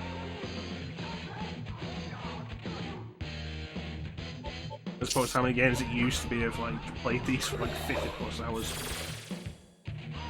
Yeah. I have so much time thrown into Hyrule Warriors on Switch.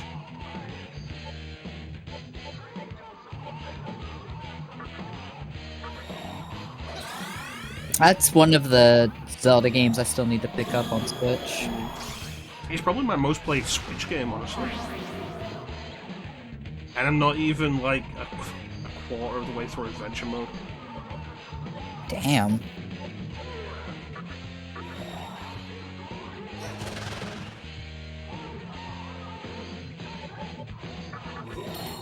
Yep.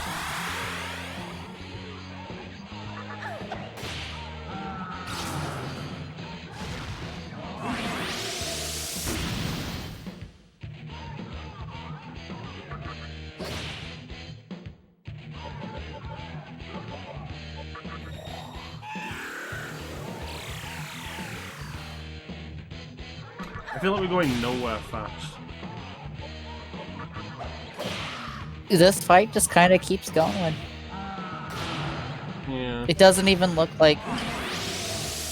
It doesn't even look like he's getting to a damaged animation.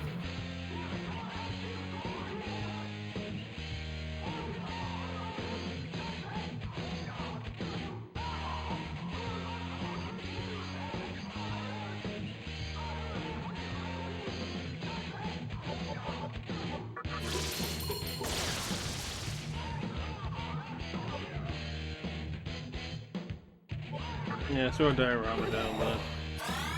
It's the safest idea.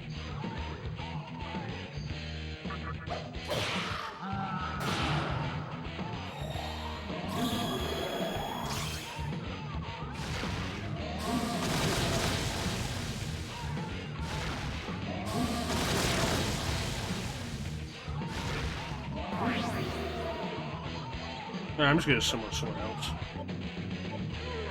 I think Pazuzu had... Yeah, Pazuzu had 2 more to go.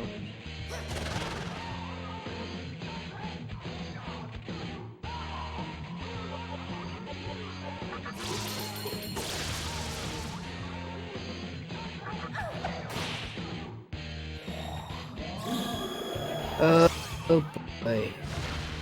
I decided to look up in the guide, like, if there was any, like, special trick with this. And... I can say if you want me to say. It's gonna get worse, isn't it?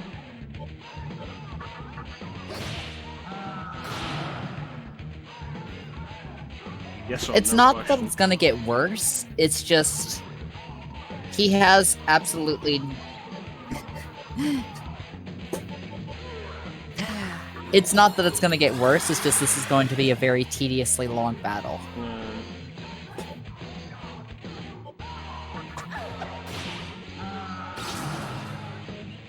Like, it's purposefully gonna be a drawn-out battle. Like, you can beat him, very obviously. It's just gonna take forever.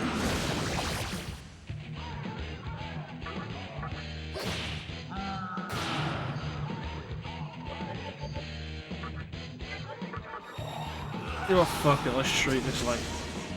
treat this properly then.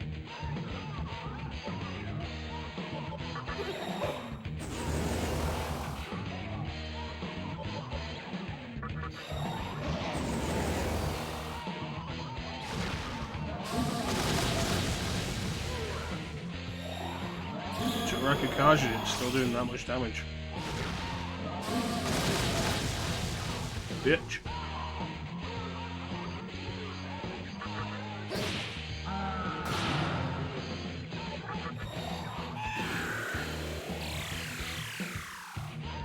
Have any other Kaja abilities? I'm trying to remember. On other people, yeah.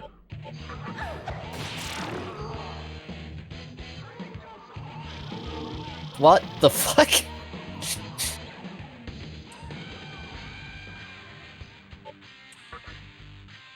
Okay, then I guess we just are gonna beat him. I suppose that's one way to end the fight. Yep. We end the fight by winning.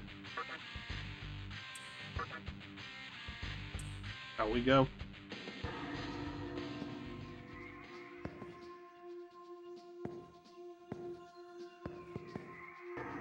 Save point.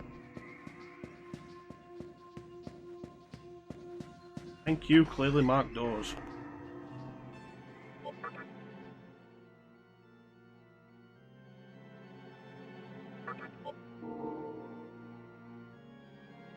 Well, at least now we can actually say that we have made progress today. I mean, we technically made progress last time. Yeah, but now we don't have the fear of us not making progress.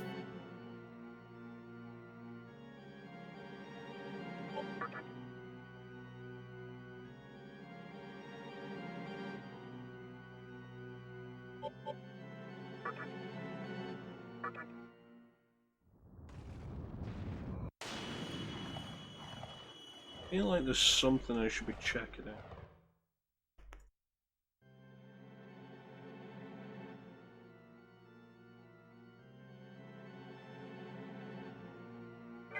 Yeah, first thing what we're going to do is get a full heal and head to the Cathedral of Shadows. Sounds like a good idea to me.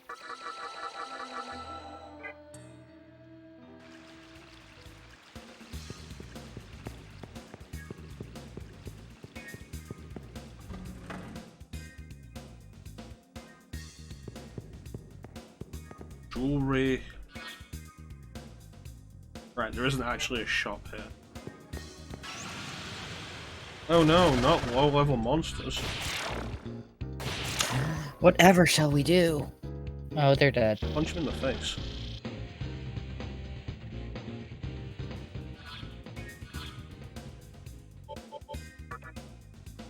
Let's see, we're missing 2 of these.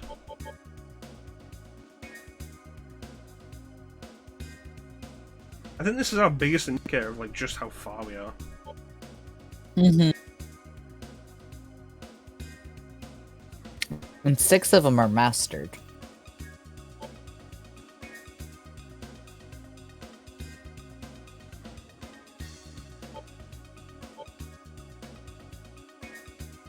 We're gonna have to finish off all of them with the path we're going. I don't think necessarily finish them all. I do want these last two.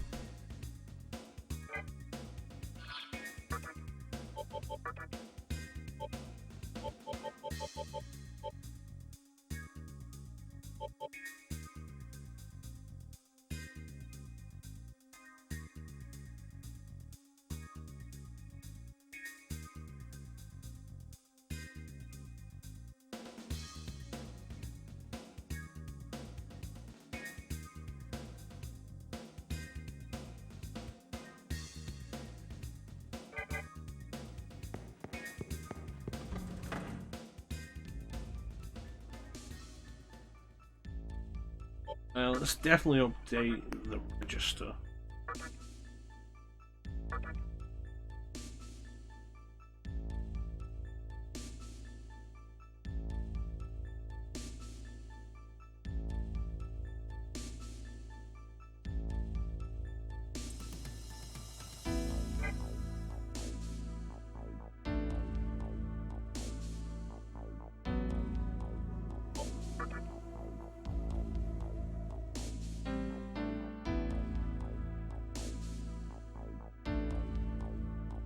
What can we get with Roger Naga? Spawner, which is the... Keeney hasn't gotten anything.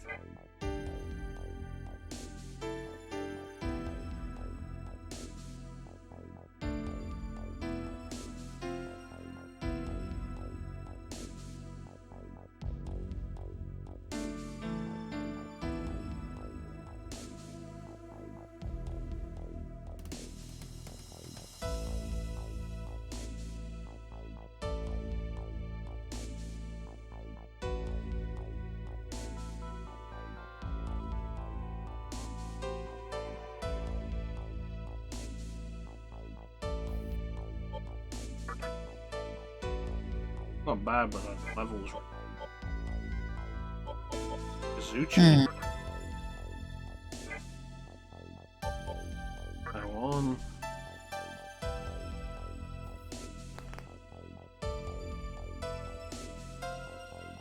You see, that's the problem when you do a stat spread. Level 47, and like, none of those stats are particularly great.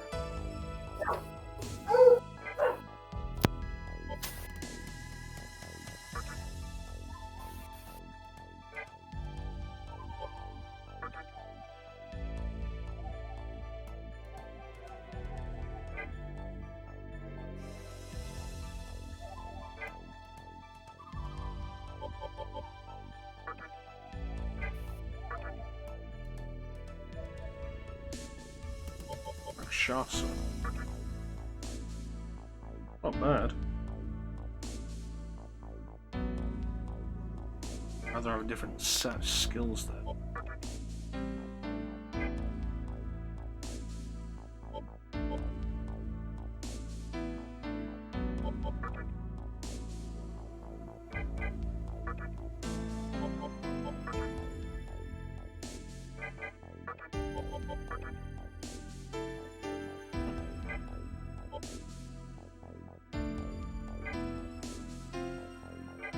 Right, actually, let's see if we can see what Wet Wind does.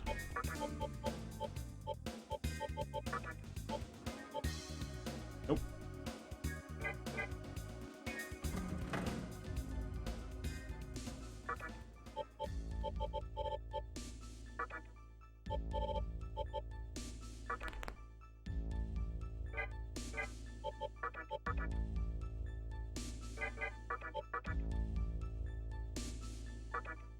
Yeah, sure, do that.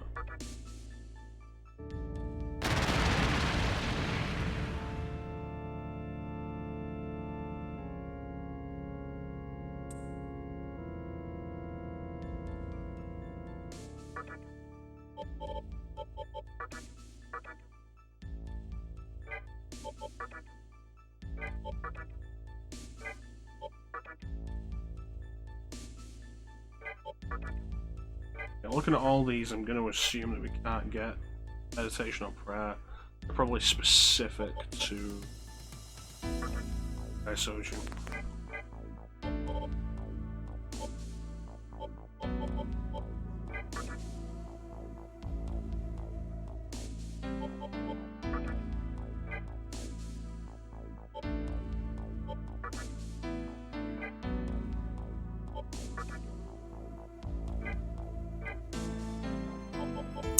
Hello again. Welcome back. Had to mute the mic for a moment. Sorry there. Ah, that's cool. There to meet Kali in hell. It's unfortunate that meditation and prayer are probably Daiseiju only abilities because they're so good. Hmm.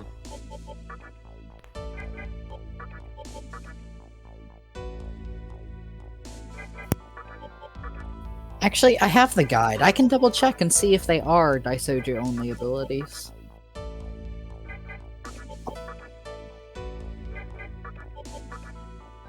Alright, let's see.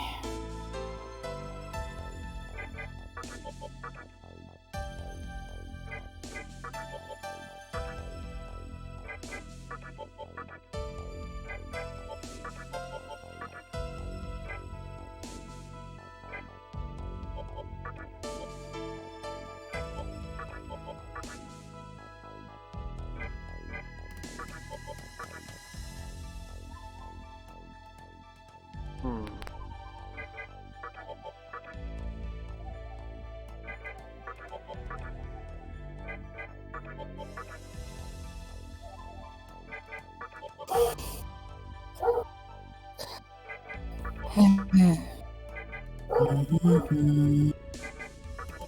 What do you go first, Chance? Still looking. Okay.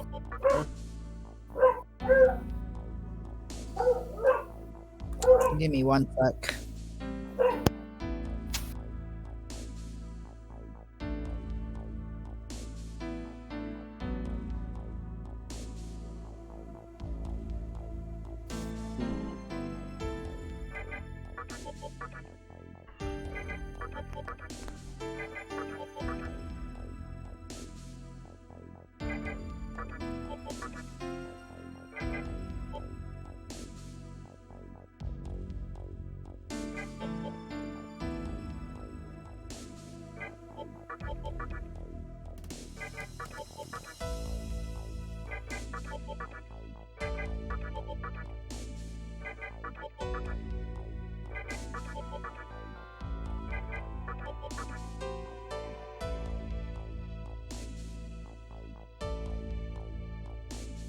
Yeah, let's go with that.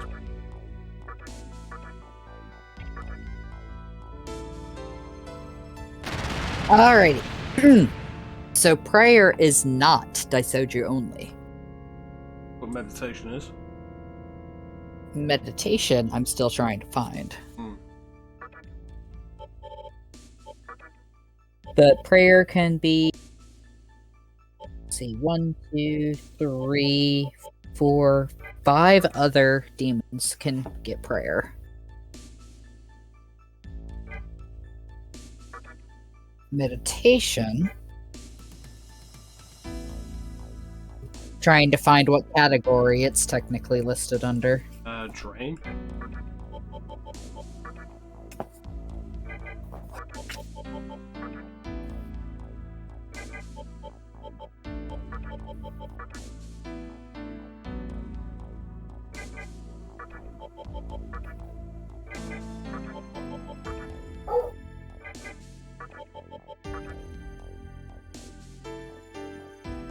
Tetracon and Akaja good. Brainwash and mute gaze, no.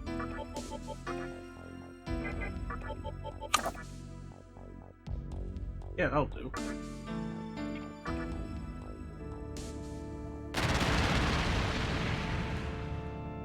Lotho. Oh, hello there. We fought you before.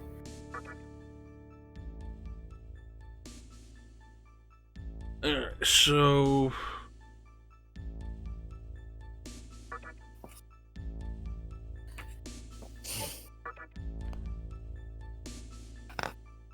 And this is the fun of like trying to find the drain skills. That's not bad. Yeah, fuck it, let's go with that.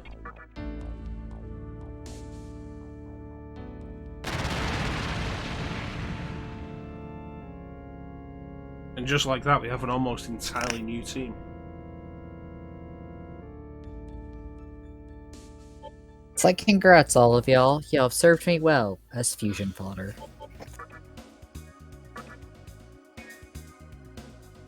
Honestly, like this, I was probably like really neat just swapping stuff out. Apparently the guide lists meditation under almighty skills. Interesting, so it can't be blocked. So unfortunately, meditation is only Daisoji. Right. Between the two, meditation is arguably the more valuable skill.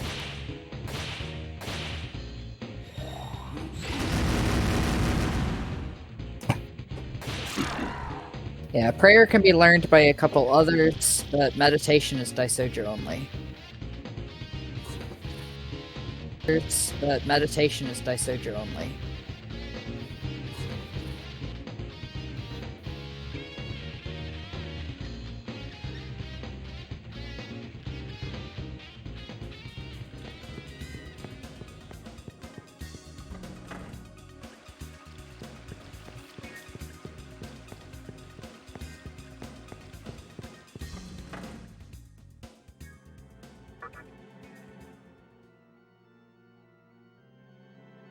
Yeah.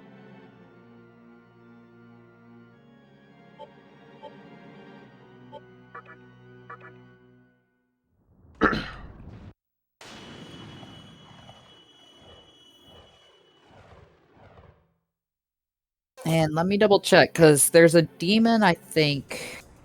What level are we right now? 68. Okay. Yeah, there's a demon that we should be able to fuse in order to get that ability. Yeah.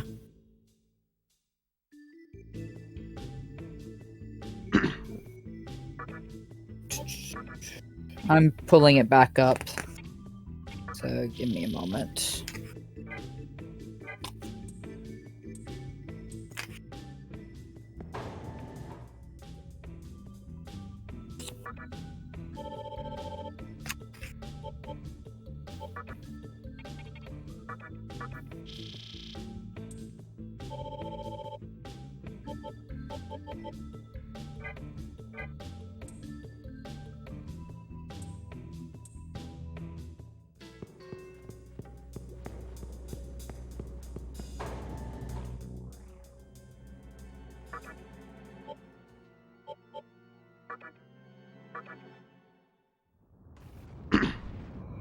I'm not sure if this ability can be transferred through fusion or not, because the guide doesn't says if it can.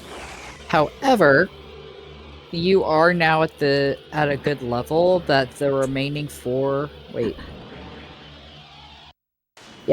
remaining 4 demons are in your level range in regards of which ones can use prayer. Because the lowest level one was Daisoju at 39. The next one was level 60.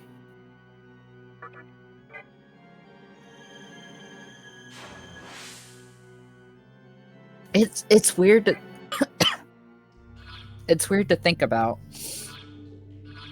It's like that's one of the reasons why I'm like he really has been the MVP of the party.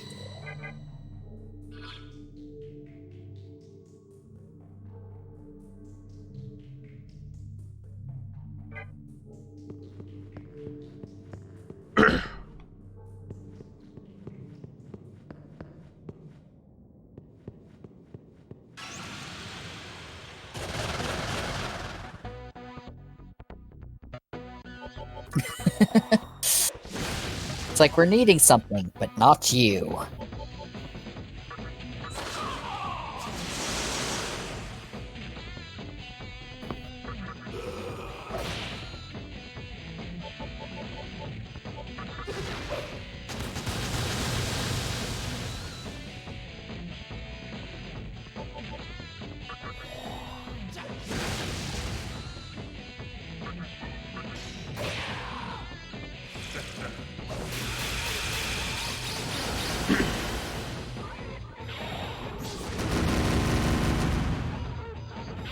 That's just slightly painful.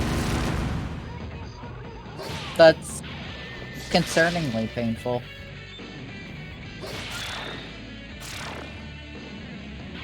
Loki fled, okay.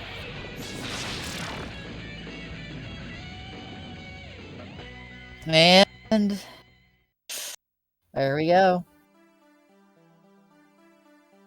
Yep, there it is.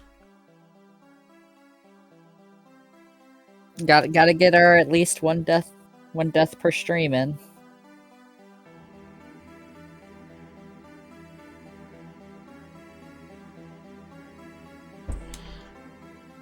Well, at least we just saved. Yeah, that was also what I was just thinking. It's like, well, we did just put down a save at least. So I'll try and get what we're doing now done before we call it. Otherwise, I'll probably forget it. That was also something else I was thinking. It's like, if we don't do this now, we're not going to remember next week.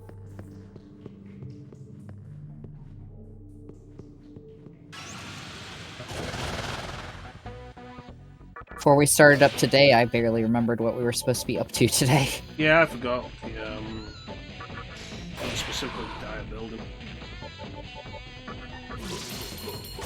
Kakawa's just been sitting there like, if only. If only. Eventually, somebody will come over here. One of these days. One of these days, Demi-Fiend. One of these days. Yeah, I know, Kawa. Bow, bow, straight to the moon.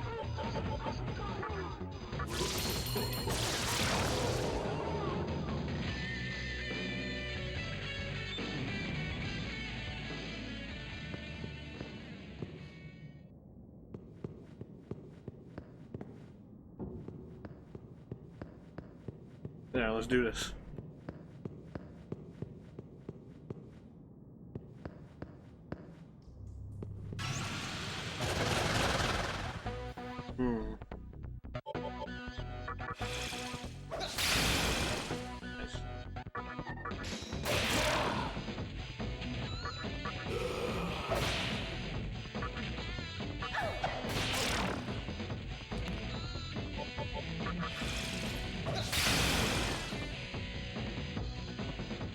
I can't believe I still don't really have any demons with ice attacks.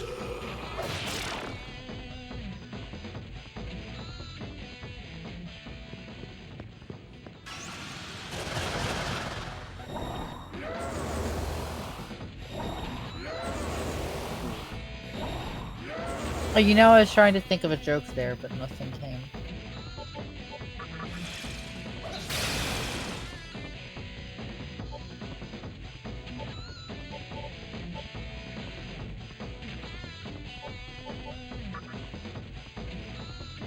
But, like, also on the same vein, I'm trying to think of, like, what demons have ice attacks aside from Jack Frost. Presumably Black Frost is summonable or fusible.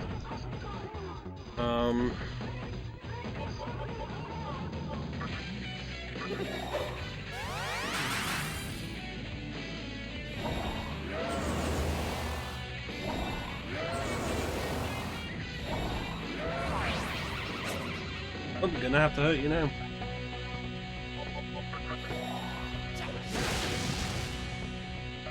That's with a double buff of Rakukaja.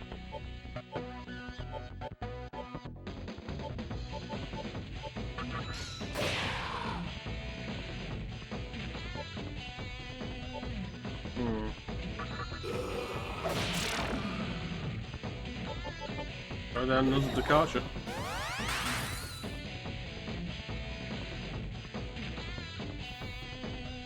And punch. Of course he ran away.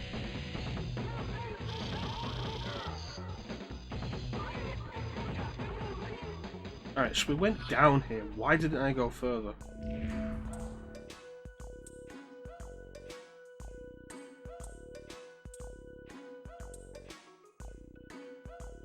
I was gonna say, don't look at me, because I don't know. Yeah, I guess go with that one.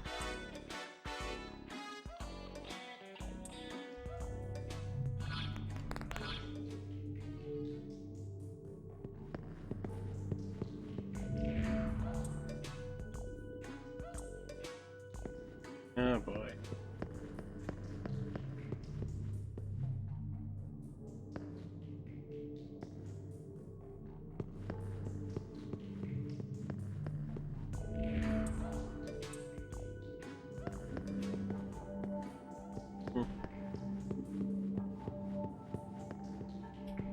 Look how much time needs to.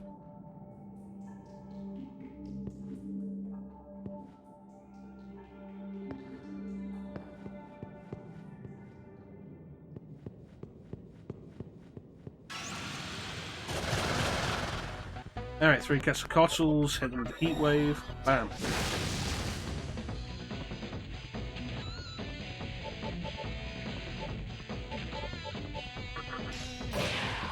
You know, SMT 5 on Switch is not long ago, but you know what I really wish they'd do? What? Persona 3. Put Persona 3 on Switch? Mm-hmm.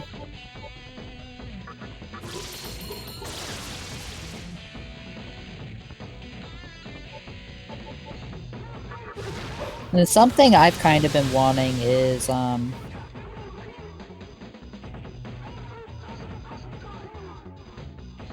I guess more of, like, companies releasing older games, like, as compilation.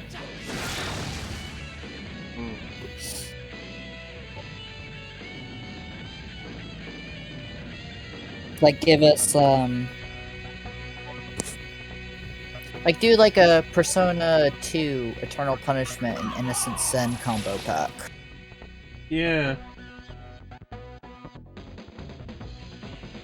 Apparently, Eternal Punishment on PSP has been fully translated, but it's not playable yet. So close. We're so close. I really want to know if anyone's going to get anywhere with, Elsa.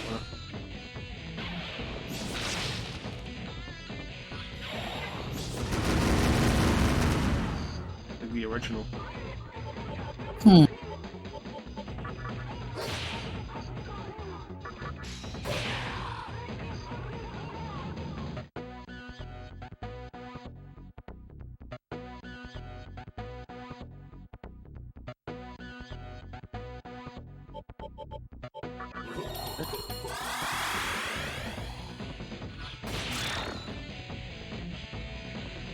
Overthinking it. Overthinking it. Overthinking it.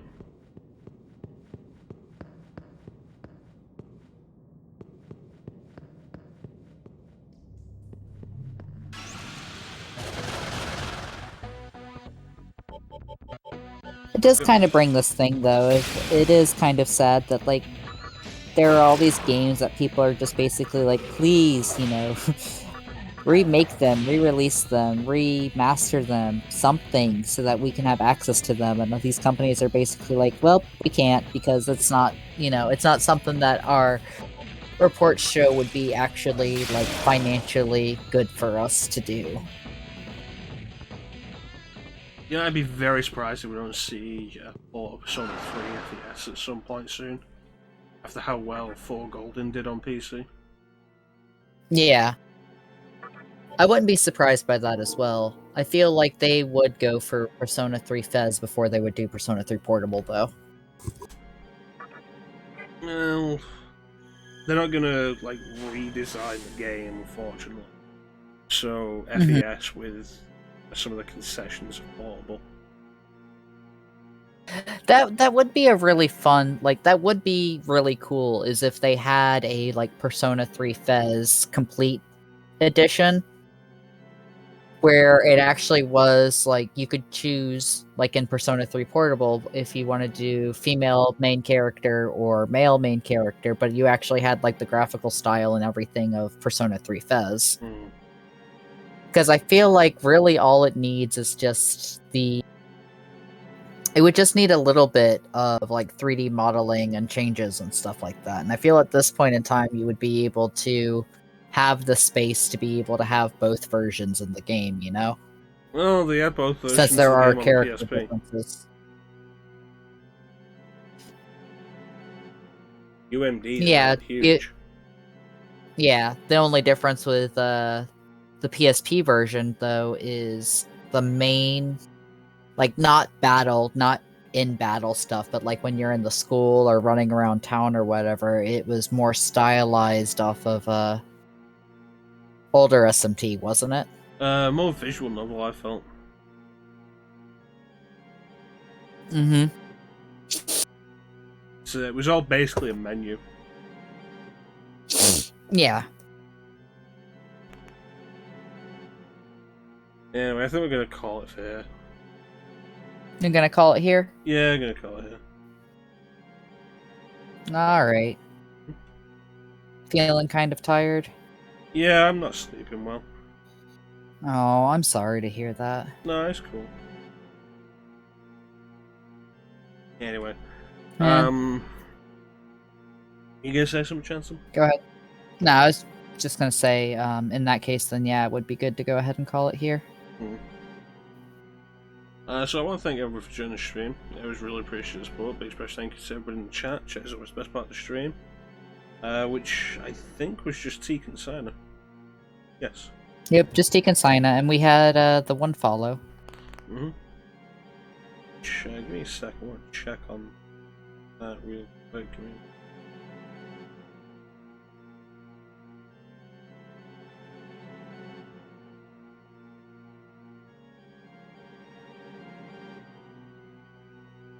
Yep, that follow doesn't exist anymore. Yep.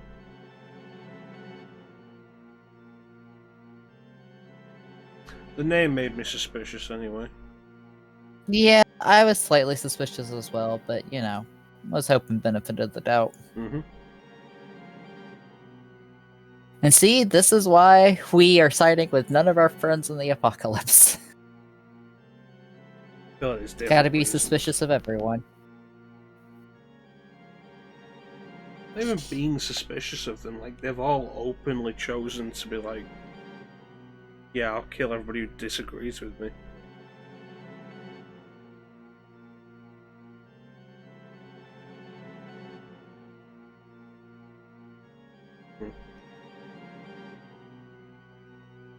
So yeah, I also want to give a super big special thank you to ChanceEm for joining me on the mic once again. Oh, well, thank you for having me. ChanceEm, do you know when you're coming back to streaming? That is a very, very good question. One that I cannot actually answer at the moment. I'm hoping to maybe do something on or around my birthday, which is a month away now. But beyond that, I'm not sure. Mainly just exhausted getting back into work and dealing with the fun of that, among other things. But I appreciate hanging out with you at least once a week. That's good stuff. It's good stuff. We always have a good time. See, I definitely check ChanceEm out. ChanceEm's cool stream. When I'm actually, you know, alive on Twitch. Mm-hmm. And if you like the chilled, laid-back style of streaming, that is what ChanceEm does.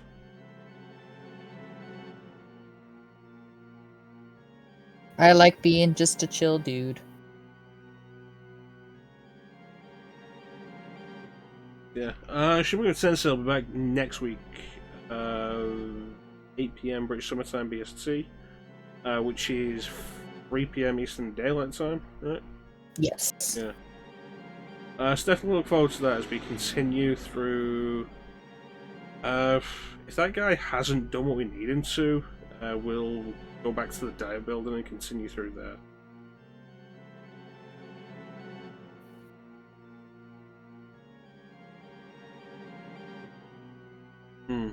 Yeah, that'd be Sounds good to me. Yeah. Part of it is like not wanting to start and probably going to be a significant dungeon right now. Also understandable.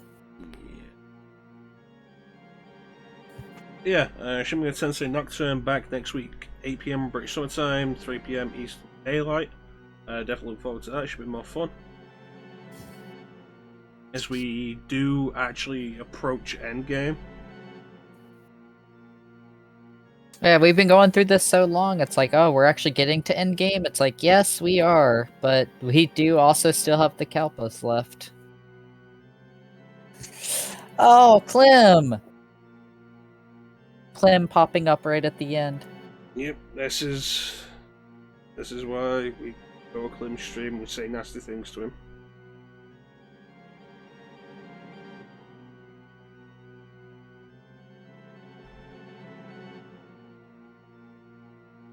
I hope you've been well, though, Clem. Yeah, he was doing a Symphony of the Night yesterday. Ah, nice. I, unfortunately, was at work yesterday, so... Yeah, he started while I was at work. Damn you, Clem. Streaming while people are working. Not all of us get weekends off. I say that, I'm happier with days off during the week at the minute anyway. One, it's nice to be able to fucking do It's... something. Yeah.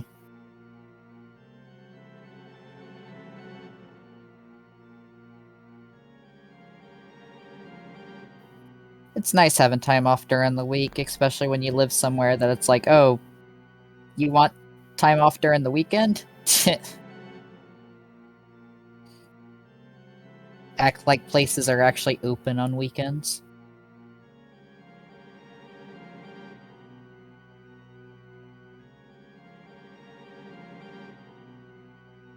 You know, let me check what level Dante is at the minute. We can see if we'll go and take on Dante next week. Come back to Dante, be like, we bring you pizza. Is this enough of an apology? Can you stop being a bitch?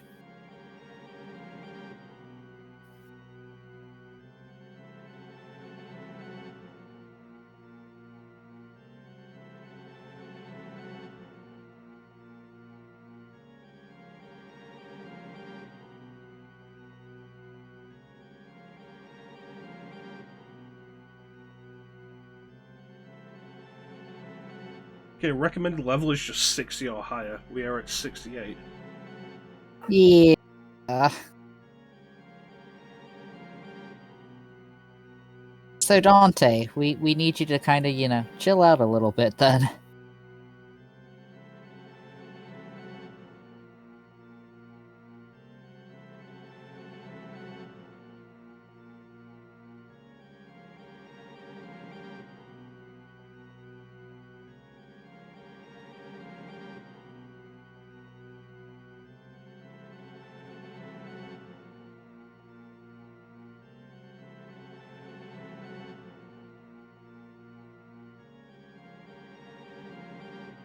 Yeah, next week we can come back and have another go with Dante. We get past Dante, it should be the third Kalpa done. We'll see how much it takes to get access to the fourth. The only fiend left on the map is Trumpeter. And Trumpeter's a jerk, so... You big jerk. Mm-hmm.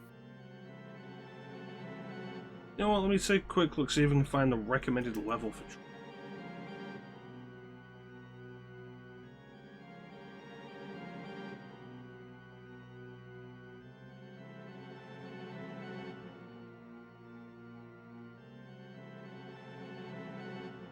$65 or higher. Damn, higher than Dante. That's not surprising. Third Kalpa becomes available when you deal with the Riders. Which is 2 fiends before Trumpeter.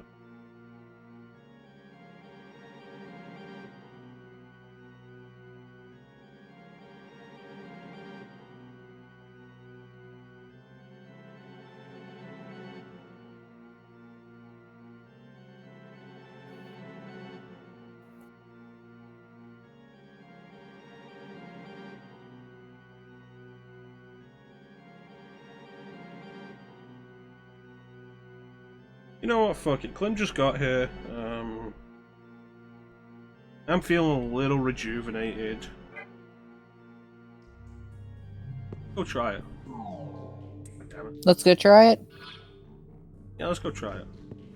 Alright. We're gonna go a little bit longer, just for Clem.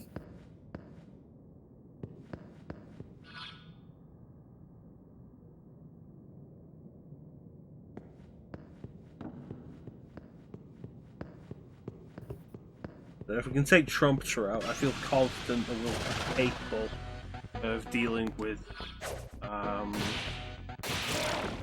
everything we've got to deal with in the Fall Calper.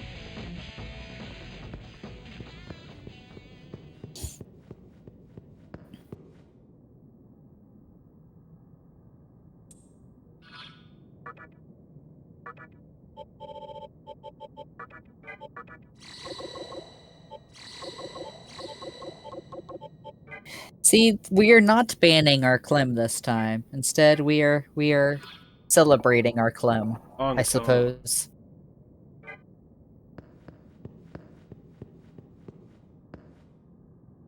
Oh, there's a whole section over here that I didn't go. Oh boy.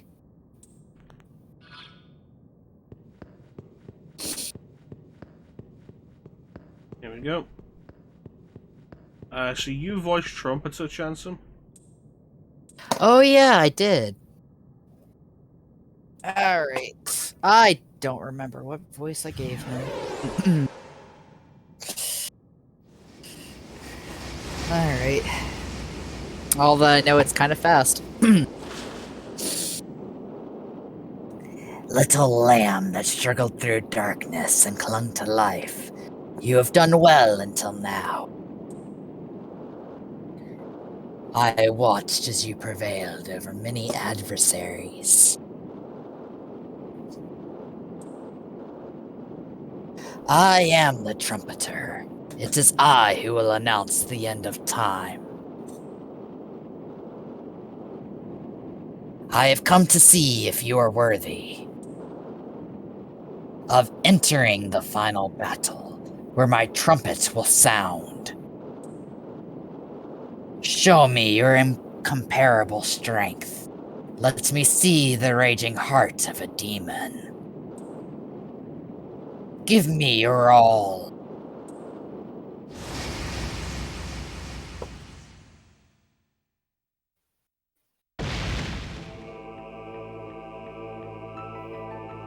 Interesting to note the change in body language between Demi-Fiend the first time you encountered Fiend and now.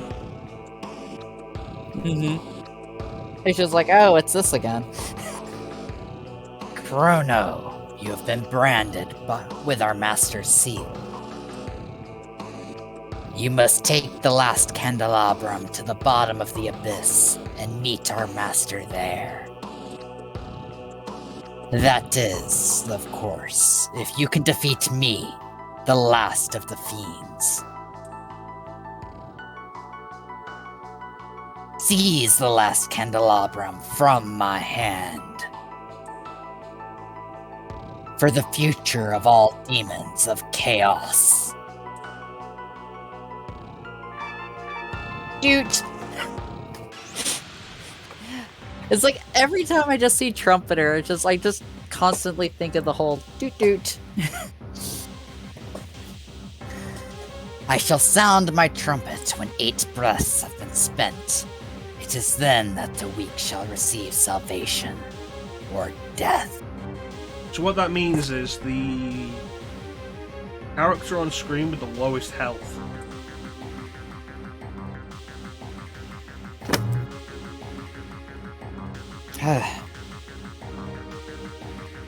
Almost talking the Behold the salvation. Yeah, there was like another line. Well, you were talking, so I'm like, okay, I have a moment to take a sip of water, and then meanwhile you're just like, oh hey.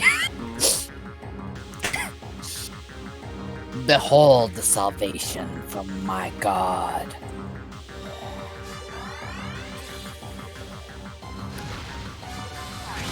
Alright, as you were saying, Chrono,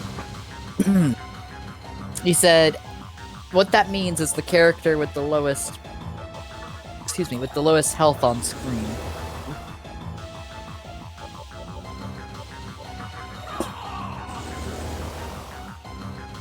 And, like, that's all I kind of heard at that point. That's all I said.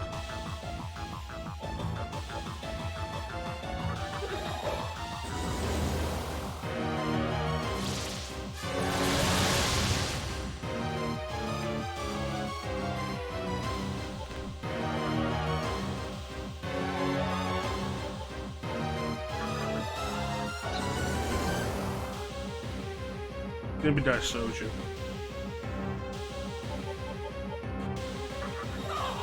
Which is going to be unfortunate. Can't live it out, he is the weakest of us. He's the weakest, but he also kind of, you know, heals us.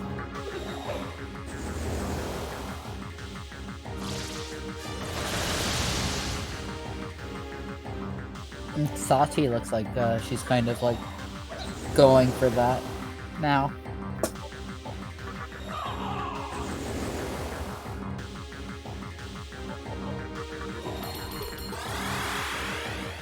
Yeah, looks like this Sati.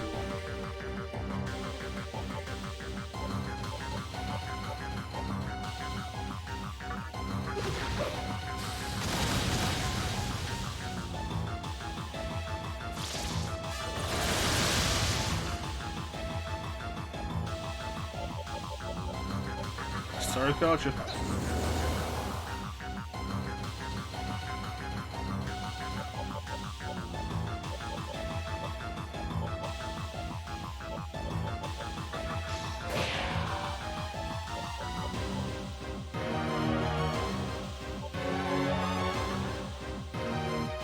You know, it being Sati isn't necessarily such a bad idea.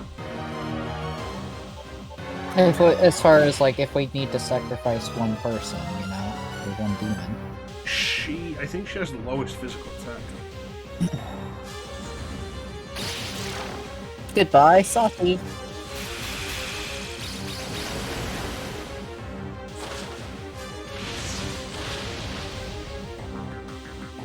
I'm guessing Daisoji is going to be the next one then.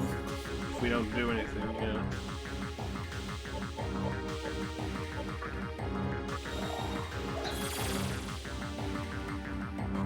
But he alternates.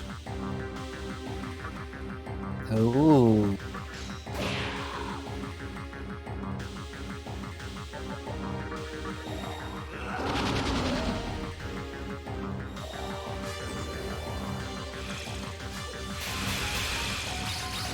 Now he's taking 2 turns per turn.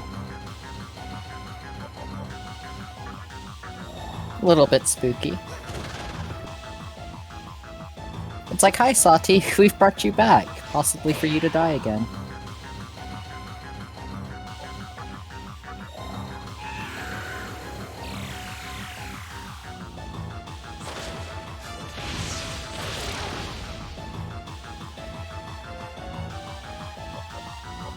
I expected to have one more turn after that.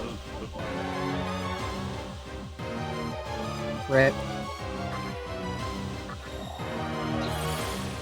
You know, being Daisoju is probably better. One major reason, and that is that Sati has Rakan. Oh, that is a good point.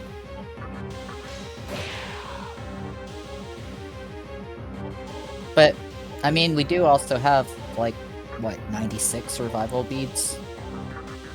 It's about getting out in as little time as possible.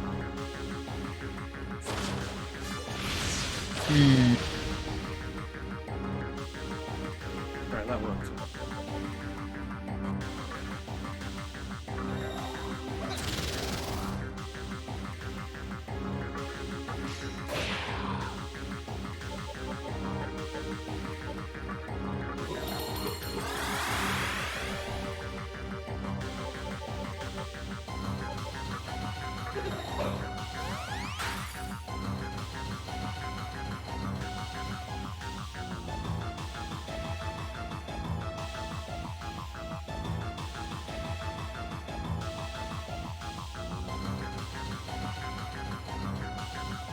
ChanceEm. Behold the salvation from my god. Alright, who's going away now? Oh, no, he's just healing himself. See, I wasn't sure if you were going to have me voice the mid-battle stuff, because, like, there was a line he said that you kind of just skipped over at one point. That, I think, means that he had the lowest health. Hmm. No, that can't add up. There's no way we did enough damage to him that he had less than 366 health. Which creates an issue.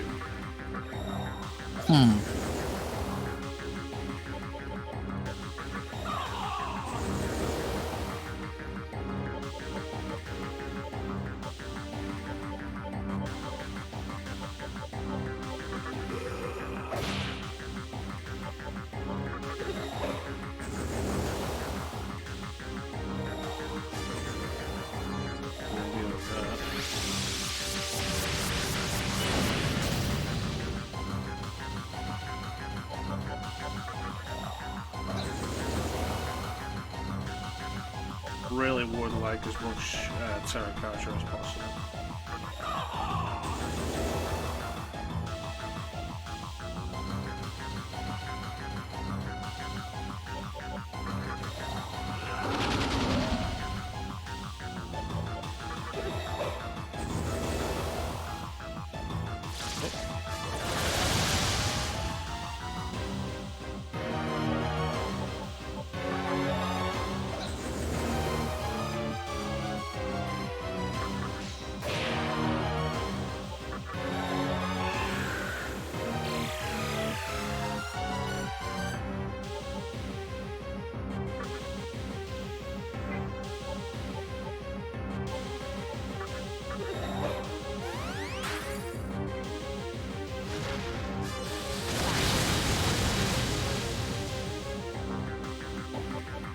Last one. Go. Nice. Oh, that was a nice attack.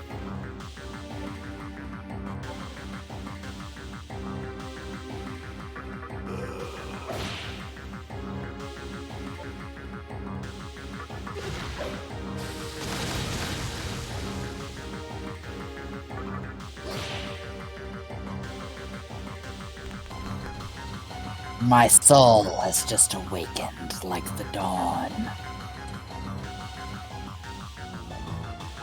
Cower at the arrival of death.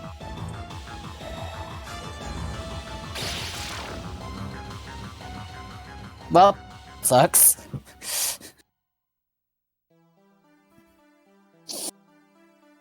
I broke the rules. Believe that, yeah.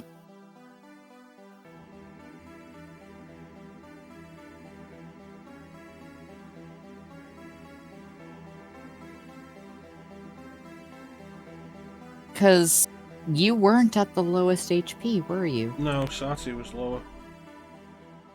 I think Interesting. that Soja was lower too. Interesting.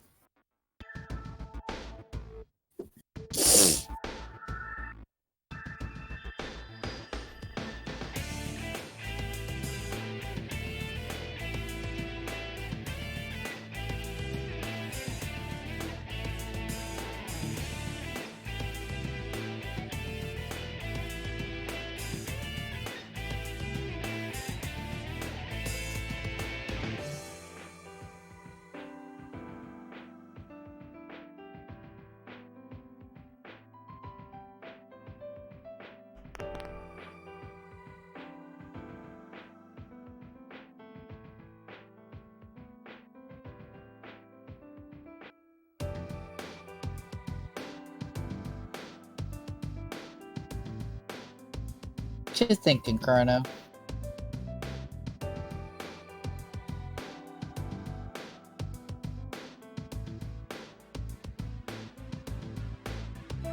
I think we can give this one more shot and reevaluate. Alright, I'm down for that. So based on what we saw, he's always going to heal himself rather than else. Mm-hmm.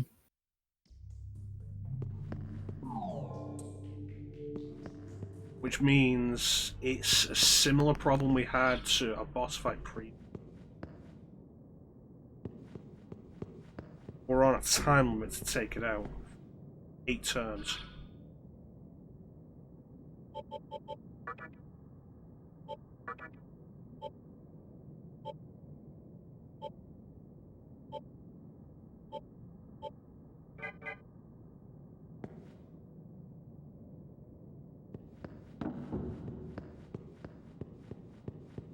Got the money. Let me see about creating a setup specific.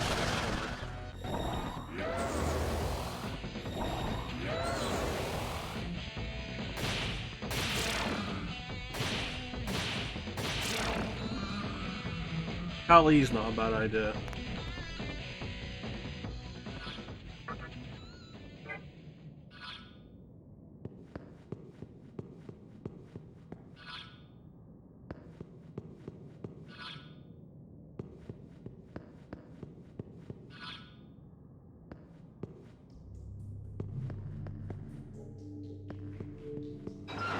So we're gonna head back to the Cathedral of Shadows.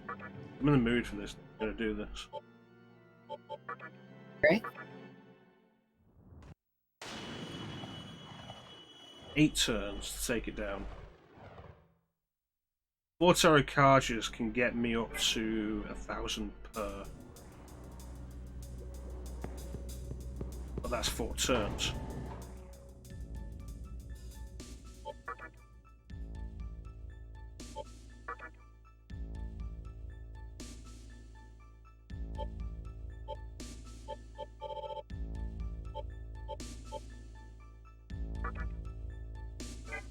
Fifteen, 14, 13, 21, but there's not.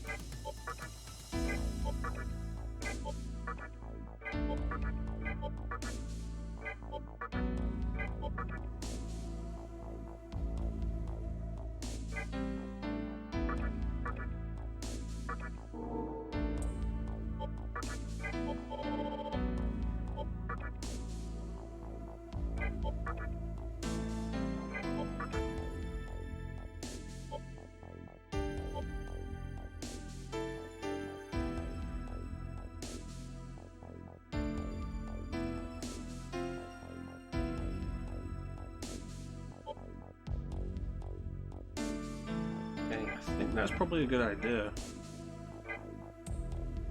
We'll replace Satsi with Raja Naga. Also has Tarakaja.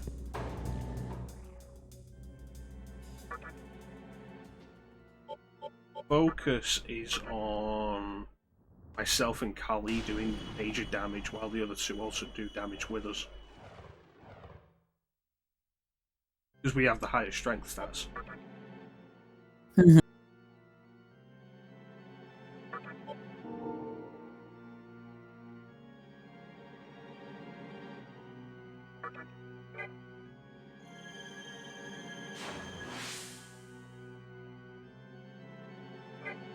Let's go.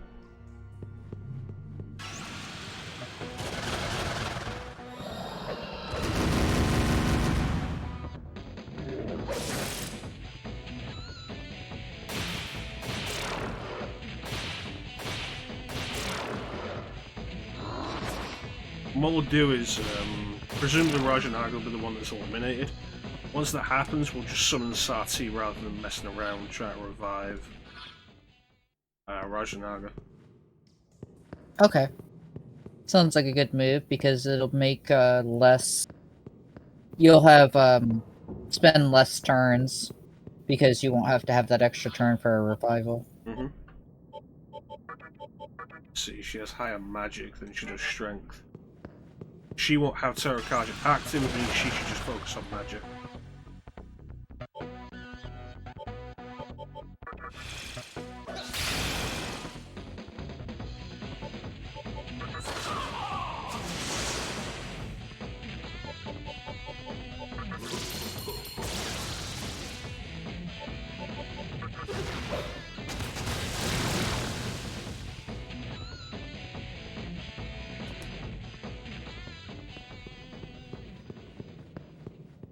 See how this goes. First time we've had to actually set up for a fight in a long time.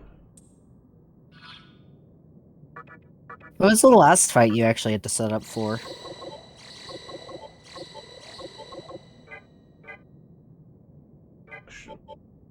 Because my brain always goes back to Mastodor, of course, but I'm I pretty know sure there it's had to be something another serious. one. Yeah.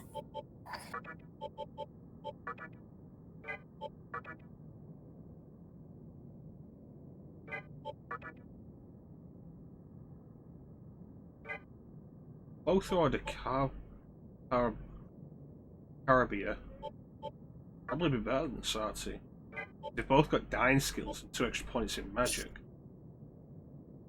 Ooh. We have options. I suppose that's the most important thing.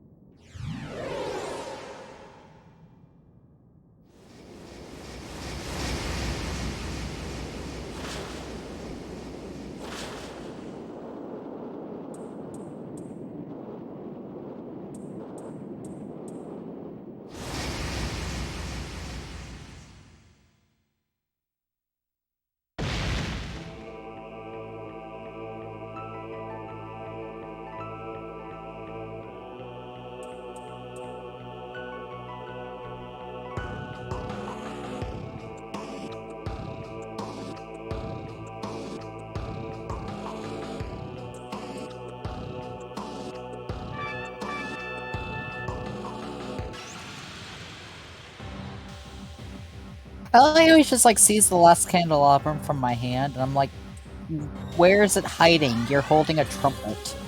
His bump. Oh shit. I wasn't expecting him to start the fight by healing Daisoju. That caught me off guard.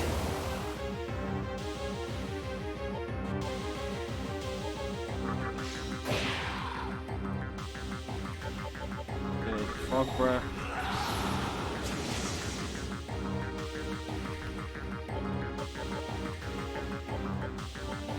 Conda's a good one as well, shit.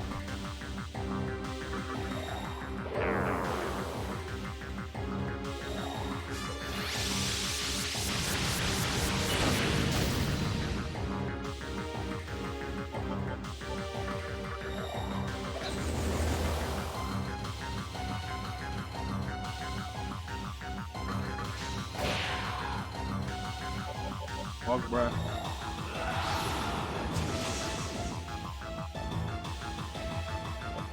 Conda again.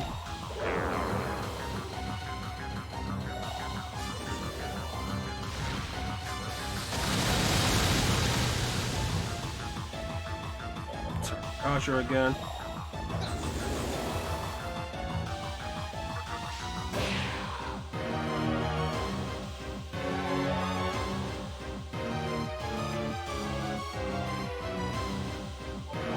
There I go.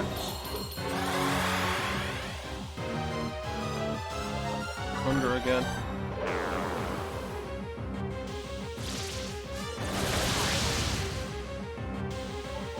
More.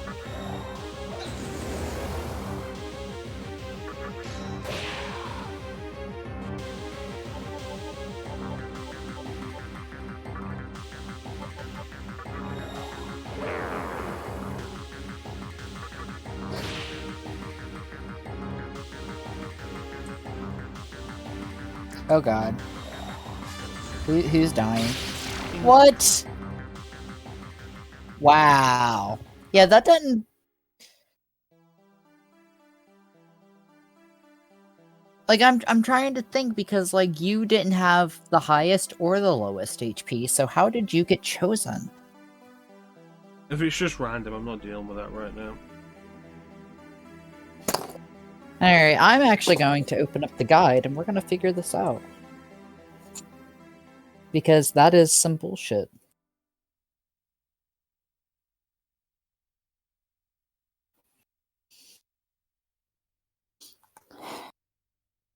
Let's see. The Rakunda and Sarakaja numbers feel like they didn't add up. I feel like I should have done more damage with that hit that I got. Alright, let's see what the guide says. Yeah,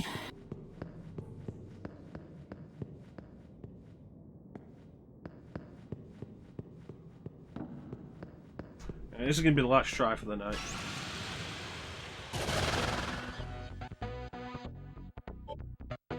Oh. Okay, so I understand what goes on with Evil Melody now. Hmm? We've had it wrong. It's not whoever has the most HP, it's whoever has lost the most HP.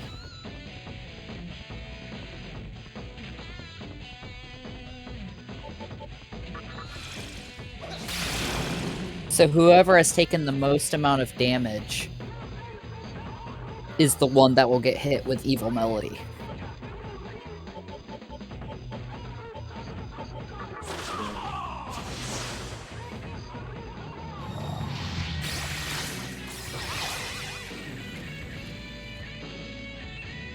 I have an idea, though.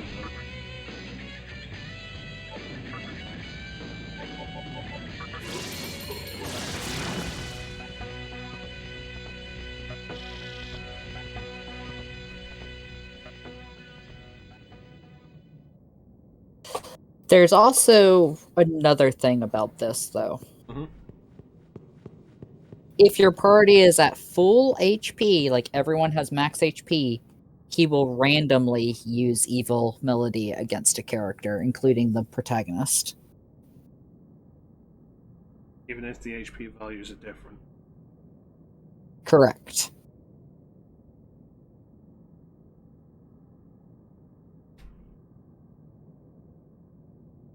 Oh, that's fun.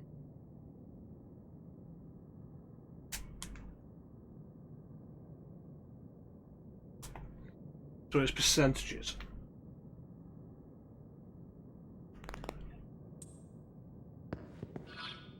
Yeah.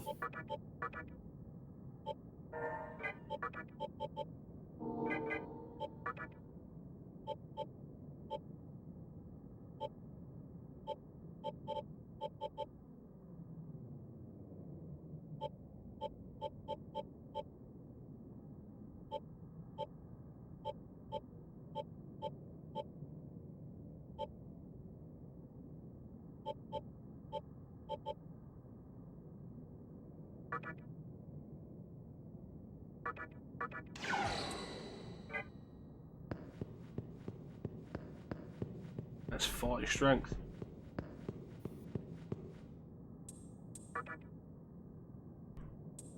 This goes.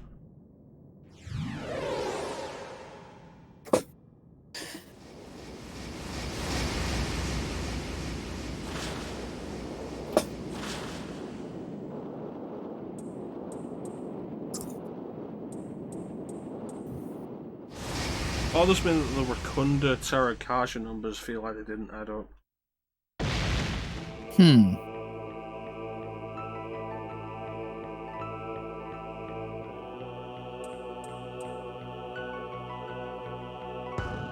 What we'll do is we'll focus on Terrakaja first. Even though with 2 characters per turn means that's done in 2 turns, and then I can focus on attacking while Rajanaga throws out Rakundas. Sounds like a solid attempt.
4 tarot charges, why is Carly only doing less than 400 damage?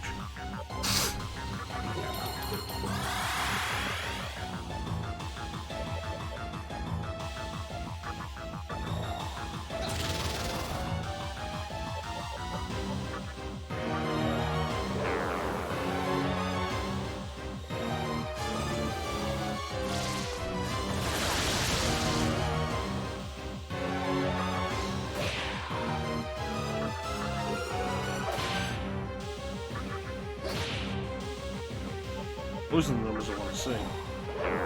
Yeah, it's like that was a nice attack. That was almost 1500. Alright, Evil Melody, who's getting it? Bye, Daisenju.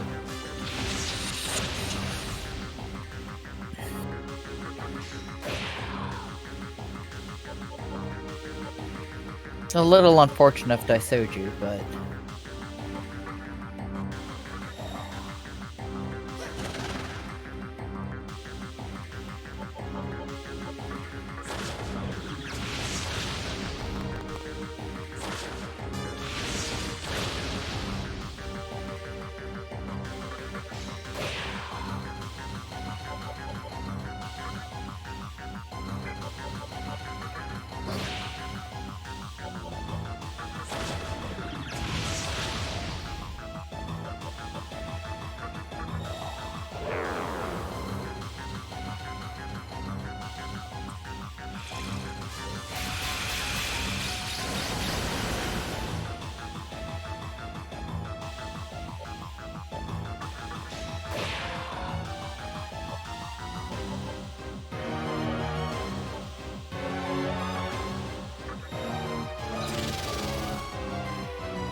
Should be the last one.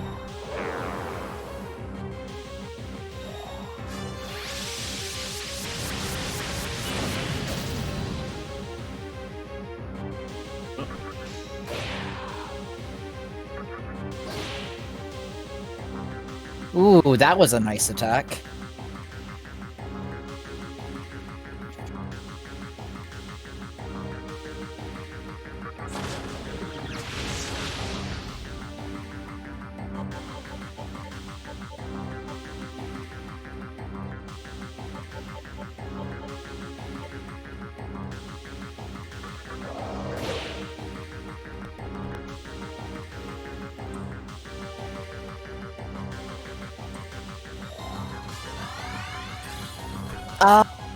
Son of a bitch. There it all goes. Got rid of the buffs as well, which... Fucking trumpeter. Like, that's just some massive bullshit.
Stupid with an advantage like that, they decided to pull out physical.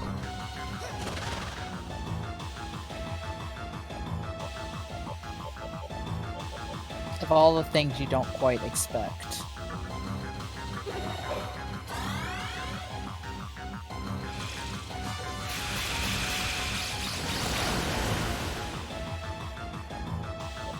And Kali goes down.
Eh.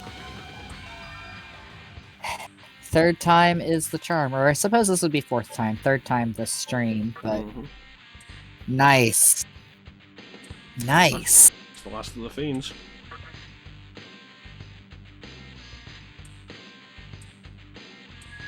Last of the fiends on the map.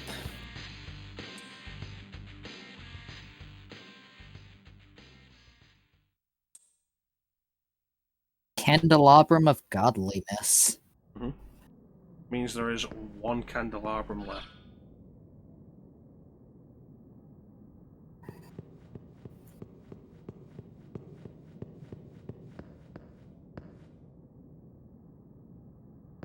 Thanks, Clem. One candelabrum left. We can get to the bottom.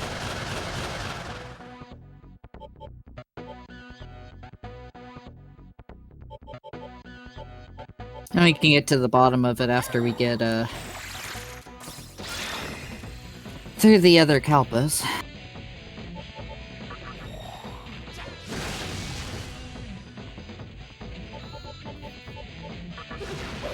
But yeah, nice job. Thank you.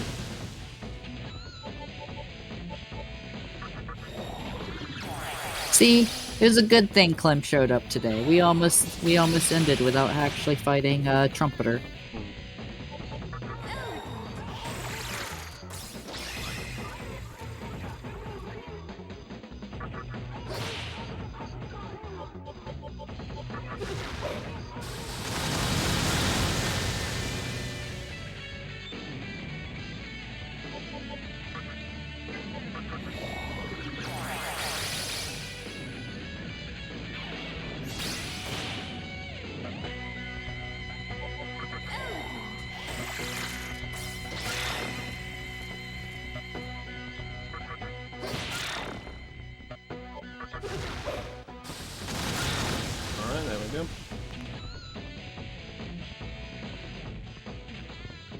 At the save point.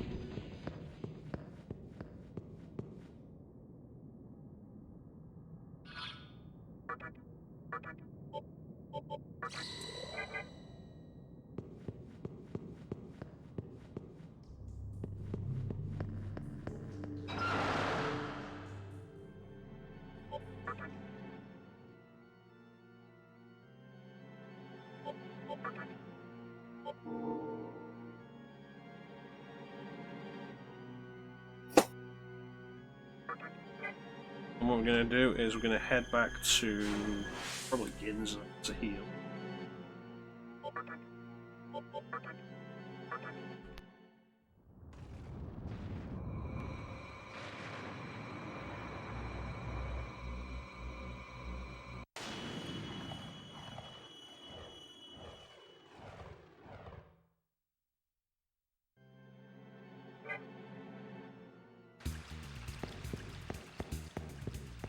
Yeah, essentially, this means all the Kalpas are open to us. If we can get to the 5th Kalpa, it will open for us. Nice.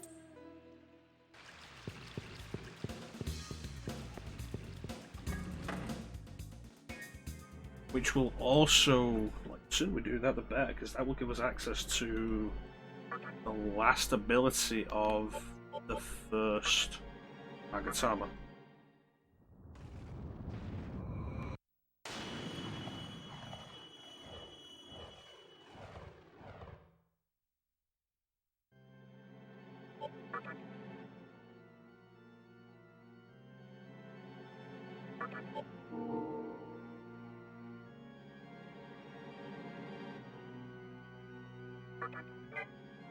If we leave and take a quick look at it.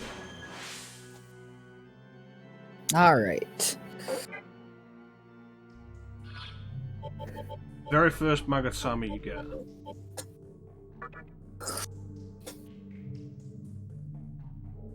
There's still one question mark on it. Which is very uncommon because every other one will tell you what the next skill will be. Mm-hmm. Warcry wouldn't be bad, actually.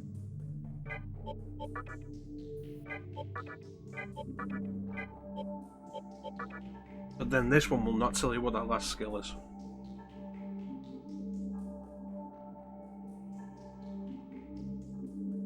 That last skill is only unlocked if you get to the bottom of the Labyrinth of Marl.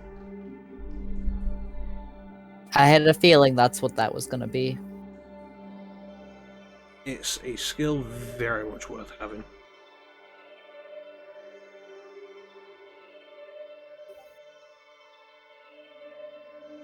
But that is something for next time. So once again, I want to thank everybody for watching. I was really appreciate the support. Big special thanks to everybody in the chat who is T-Signer and Clem, who joined us late. Much for joining us, Yes, guys. but if not for Clem, we wouldn't have fought Trumpeter. No, not today. So, not today, but still.